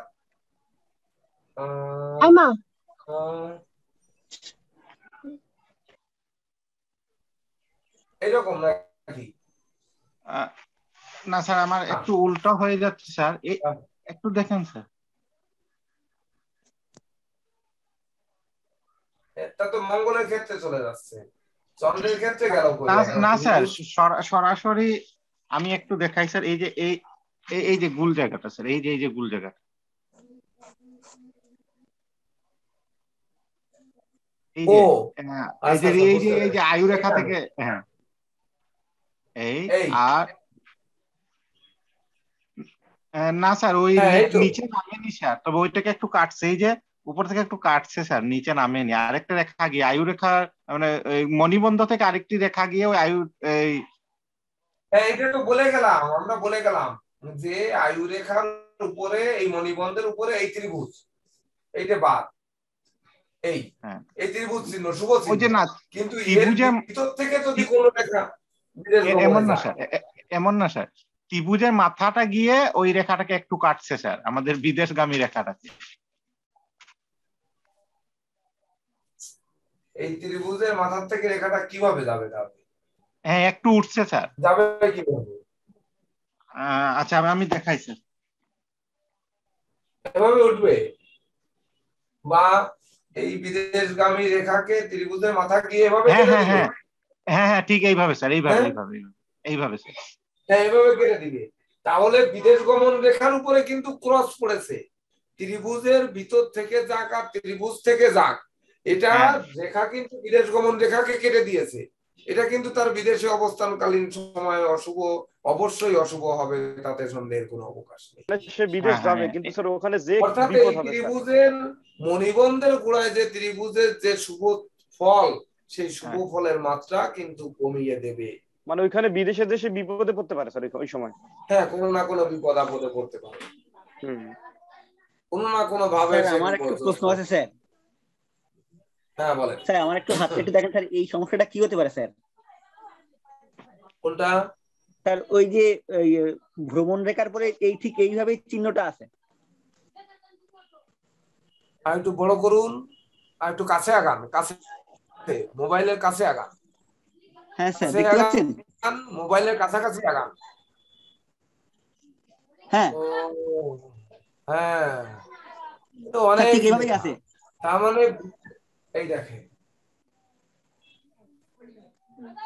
এই হচ্ছে আপনার বিদেশ গমন রেখা ভালো আছে, সেখানে এই একটা রেখা আসলো, এই একটা রেখা আসলো, বিদেশ গমন রেখার আগে কেটে দিল, আবার নিচের দিকে আপনার এখানে হয়তো একই রেখা আসলো, এরকমই হয়ে আছে, তাই তো?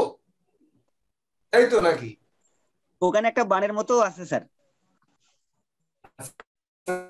যার মধ্যে এটা নেওয়ার কোনো সুযোগ নেই, কোন বিদেশ গমন রেখার উপরে মঙ্গল থেকে রেখা কেটে দিলে ওদিকে থেকে আয়ু রেখাগামী, আয়ু রেখা থেকে কোন রেখা বেরিয়ে তাকে কেটে উল্টা ভি চিহ্ন করেছে, তার নিচে আবার বিদেশ গমন রেখা মঙ্গলে গেছে স্যার, চন্দ্র থেকে মঙ্গলে গেছে। চন্দ্র থেকে যদি মঙ্গলে যায় ব্যক্তি, তাহলে এদিক থেকে আবার একটা এলো কি করে আয়ু রেখা? এটা বুঝতে হবে, যদি চন্দ্রের ক্ষেত্রে মোটা থাকে তবেই না চন্দ্র ক্ষেত্র থেকে মঙ্গলে গেছে। স্যার, আমার আঁকানো ভুল হয়েছে স্যার, কিন্তু ওইরকমই গেছে স্যার। না না, চন্দ্র থেকে এই ধরনের রেখা কিন্তু ওঠার সম্ভাবনা কম, বড় থেকে রেখা যাওয়ার সম্ভাবনা কিন্তু বেশি। এটা ভেবে দেখেন আগে, রেখার কোন পাশ মোটা, যদি সত্যিকার অর্থে আপনারটাই হয় এই, তাহলে বিদেশে যে সে বীর্যশালী হবে। যদি আয়ু রেখার উপর এই শুষ্ক বা আপনার কেতু, মঙ্গল, চন্দ্র তিনটি কিন্তু সাপোর্ট দেবে। কেতু, মঙ্গল, চন্দ্রের জুতিও কিন্তু শুভ জুতি, শুভ যোগ। তো এই শুভ যোগে আপনাদেরকে শুভ করবে, কিন্তু এই বিদেশ গমন রেখার উপর যে কাটাকাটি আছে, কাটাকাটির অশুভ ফল কিন্তু আপনাকে ভোগ করতেই হবে। আমি একটা রেখা দেখাই তো। হ্যাঁ বলেন। এরকম তো, এরকম তো। স্যার আমি বিদেশে যাব বলে মনস্থির করেছি স্যার, এই জন্য তো দেখালাম। হ্যাঁ যাবেন, অবশ্যই যাবেন। কে দেখাচ্ছেন? জয়ন্ত কুমার। চন্দ্রক্ষেত্রে কি দেখালেন? তো চন্দ্রক্ষেত্রটা পুরো ঘিরে ফেললেন, এর ভিতর আর কি রেখা থাকলো? স্যার এই রেখাটাই স্যার, যেটা দিয়ে গিরছি এটাই স্যার, মানে এরকম রেখাও যেটা থাকে, দিয়ে গিরছি এটাই স্যার। এটাতেই এক মারাত্মক ব্যাপার। মানে আপনি বলতে চাচ্ছেন চন্দ্রক্ষেত্রে এই রেখা, এই এই তো হ্যাঁ স্যার, এরকম কোন রেখা আছে, তাই তো? তাহলে ধরে নিতে হবে এইটা এই স্যার, এই চন্দ্রক্ষেত্রকে আলাদা করা, অর্থাৎ এইটা কিন্তু হয় আপনার বিদেশগামী রেখা, চন্দ্রের ভিতর হলে বিদেশগামী রেখা, যদি শিরোরেখার সঙ্গে হয় তাহলে শিরোরেখার অনুরেখা বা ভার্টিক্যাল রেখা, এই প্রথম অংশ। আর বাকি অংশ কিন্তু ভাগ্য রেখা, এটা কিন্তু ভাগ্য রেখা। এখান থেকে একটু ভাগ করে দিয়ে বুঝুন, পরে মিলিয়ে দিন। তো ভাগ করলে এটি ভাগ্য রেখা, আর এখান থেকে যদি যায় শিরোরেখার অনুরেখা বা শিরোরেখার সহযোগী রেখা, সেটা যে মিলিত হয়েছে। এইবার আপনি রাহু শুক্র চন্দ্রের জুতি যা হবে তাই হবে। বলেন তো কেন রাহু শুক্র চন্দ্র জুতি হবে? রাহু শুক্র চন্দ্র যেহেতু চন্দ্রের ভিতর আছে, মঙ্গলের ভিতর কিন্তু যায়নি সে। মঙ্গলের ভিতর গেলে কিন্তু মঙ্গল রাহু আর চন্দ্র জুতি হতো। এটা কিন্তু রাহু কেন হবে? কারণ শিরোরেখার অনুরেখা, এটা কিন্তু রাহু আসবে চন্দ্রের ক্ষেত্রে যেহেতু এটি। তাহলে এবার চন্দ্র মঙ্গল রাহু জুতি এক ঘরে কি হবে? চন্দ্র মঙ্গল রাহু কেতু, যেহেতু এটাকে ভাগ্য রেখা ধরছেন, চন্দ্র মঙ্গল রাহু কেতু, এই যোগটা কেমন হবে বলে? স্যার কেতু স্যার সর্বপ্রথম সে বাসায় থাকবে না স্যার, ওনাকে বাসায় ধরে রাখা সম্ভব না। দ্বিতীয় বিষয় স্যার, বলেন কেমন হবে? স্যার কেতু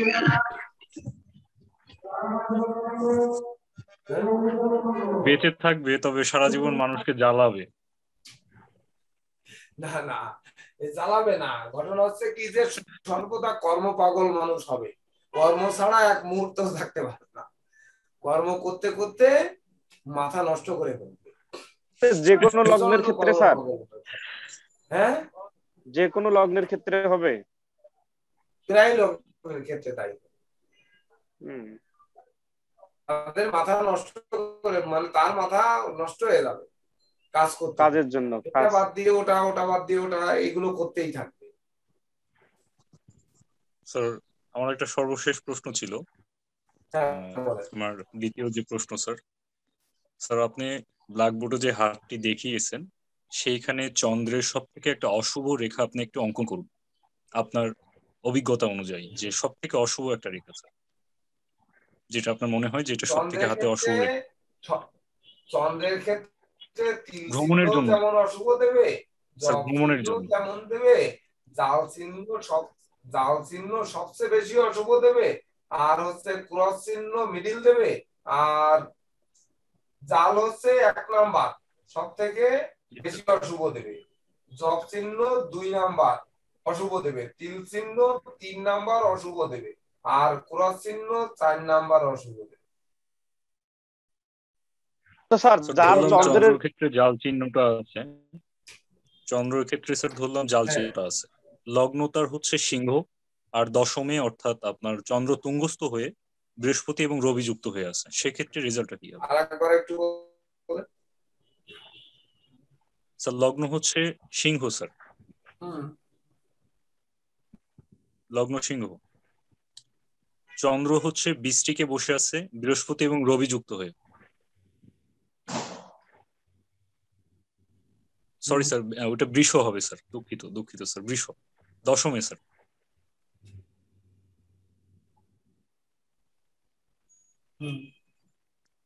স্যার এবার কি হতে পারে স্যার?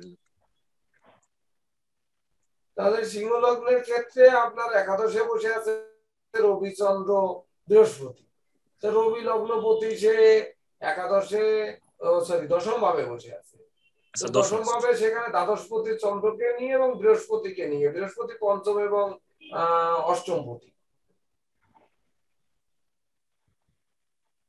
না, অশুভ ফল দেবে স্যার। তা অশুভ দেবে স্যার? অশুভ ফল দেবে স্যার। বৃহস্পতি পঞ্চমপতি হওয়া সত্ত্বেও অশুভ ফল দেবে। পঞ্চমপতি তার অষ্টমপতি তো দোষ তো রয়েছেই, সে শুক্রের ঘরে গিয়ে বসে আছে। এবার সিংহ লগ্নের ক্ষেত্রে পাপ পুণ্য বিচার করুন, বিচার করলে বুঝতে পারবেন তখন। স্যার বুঝতে পারছি স্যার, ধন্যবাদ স্যার। এবার স্যার, স্যার যদি চন্দ্রের ক্ষেত্রে স্যার কোনো বিদেশগামী রেখা না থাকে স্যার, তাহলে কি হবে স্যার? কোনো রেখা নাই, তার কি বিদেশ ভ্রমণ হবে না? কিন্তু চন্দ্রের ক্ষেত্র ভালো থাকলে সে বিদেশ যেতে পারে। চন্দ্রের ক্ষেত্রে রেখা না থাকা বা চন্দ্রের ক্ষেত্রে ত্রুটিযুক্ত রেখা থাকার থেকে না থাকাই ভালো। মঙ্গলের মতো বরং সে বিদেশ যেতে পারে। হ্যাঁ, যদি রেখা নাও থাকে আর কি, নাও থাকে, অর্থাৎ ক্ষেত্রটি ভালো থাকতে হবে। কিন্তু ক্ষেত্রটি ভালো থাকতে হবে। আমার ক্লাস এই পর্যন্ত সমাপ্ত করছি। আপনাদের পরবর্তী ক্লাস নেবেন আমাদের শ্রদ্ধেয় ঘোষ স্যার ইতিমধ্যে যোগদান করেছেন।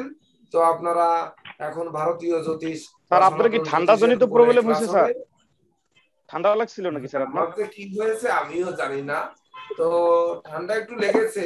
জি স্যার, মনে হচ্ছে। যদিও আমি খুবই ভয় পাই মোটর বাইকে ওঠা। মোটর বাইকে 3.5 ঘন্টা চলেছি, আরো প্রায় 7-8 দিন আগে। সেই ওঠার কারণে একটা ব্যাপার রয়ে গেছে। আর বিভিন্ন চিন্তা, ক্লিষ্টতা আর কষ্টের কারণে শরীরটা অনেকটা দুর্বল হয়ে গেছে। বিভিন্ন কারণ নিয়ে আর তখন স্যার অ্যাটাকটা বেশি হয়ে গেছে, দুর্বল আছি। জি স্যার। হ্যাঁ, যাই হোক, আশা রাখি আপনাদের আশীর্বাদ এবং কৃপা বা করুণায় হয়তো সুস্থ হয়ে ফিরবো। খুব একটা যে অচল তা নই। না স্যার, আপনি তো 95% স্যার সুস্থ স্যার বর্তমান, আশা করি স্যার। মানে যে কাজটা করতে যতটুকু সহজে হচ্ছে, সহজে তা হচ্ছে না বর্তমানে, একটু কঠিন হয়ে যায়। এই তো ঠিক আছে, আপনারা সবাই ভালো থাকুন। সন্ধ্যায় আবার দেখা হবে যথারীতি সময়। আপনারা ক্লাসের প্রস্তুতি নেবেন। শুভ নমস্কার সবাইকে।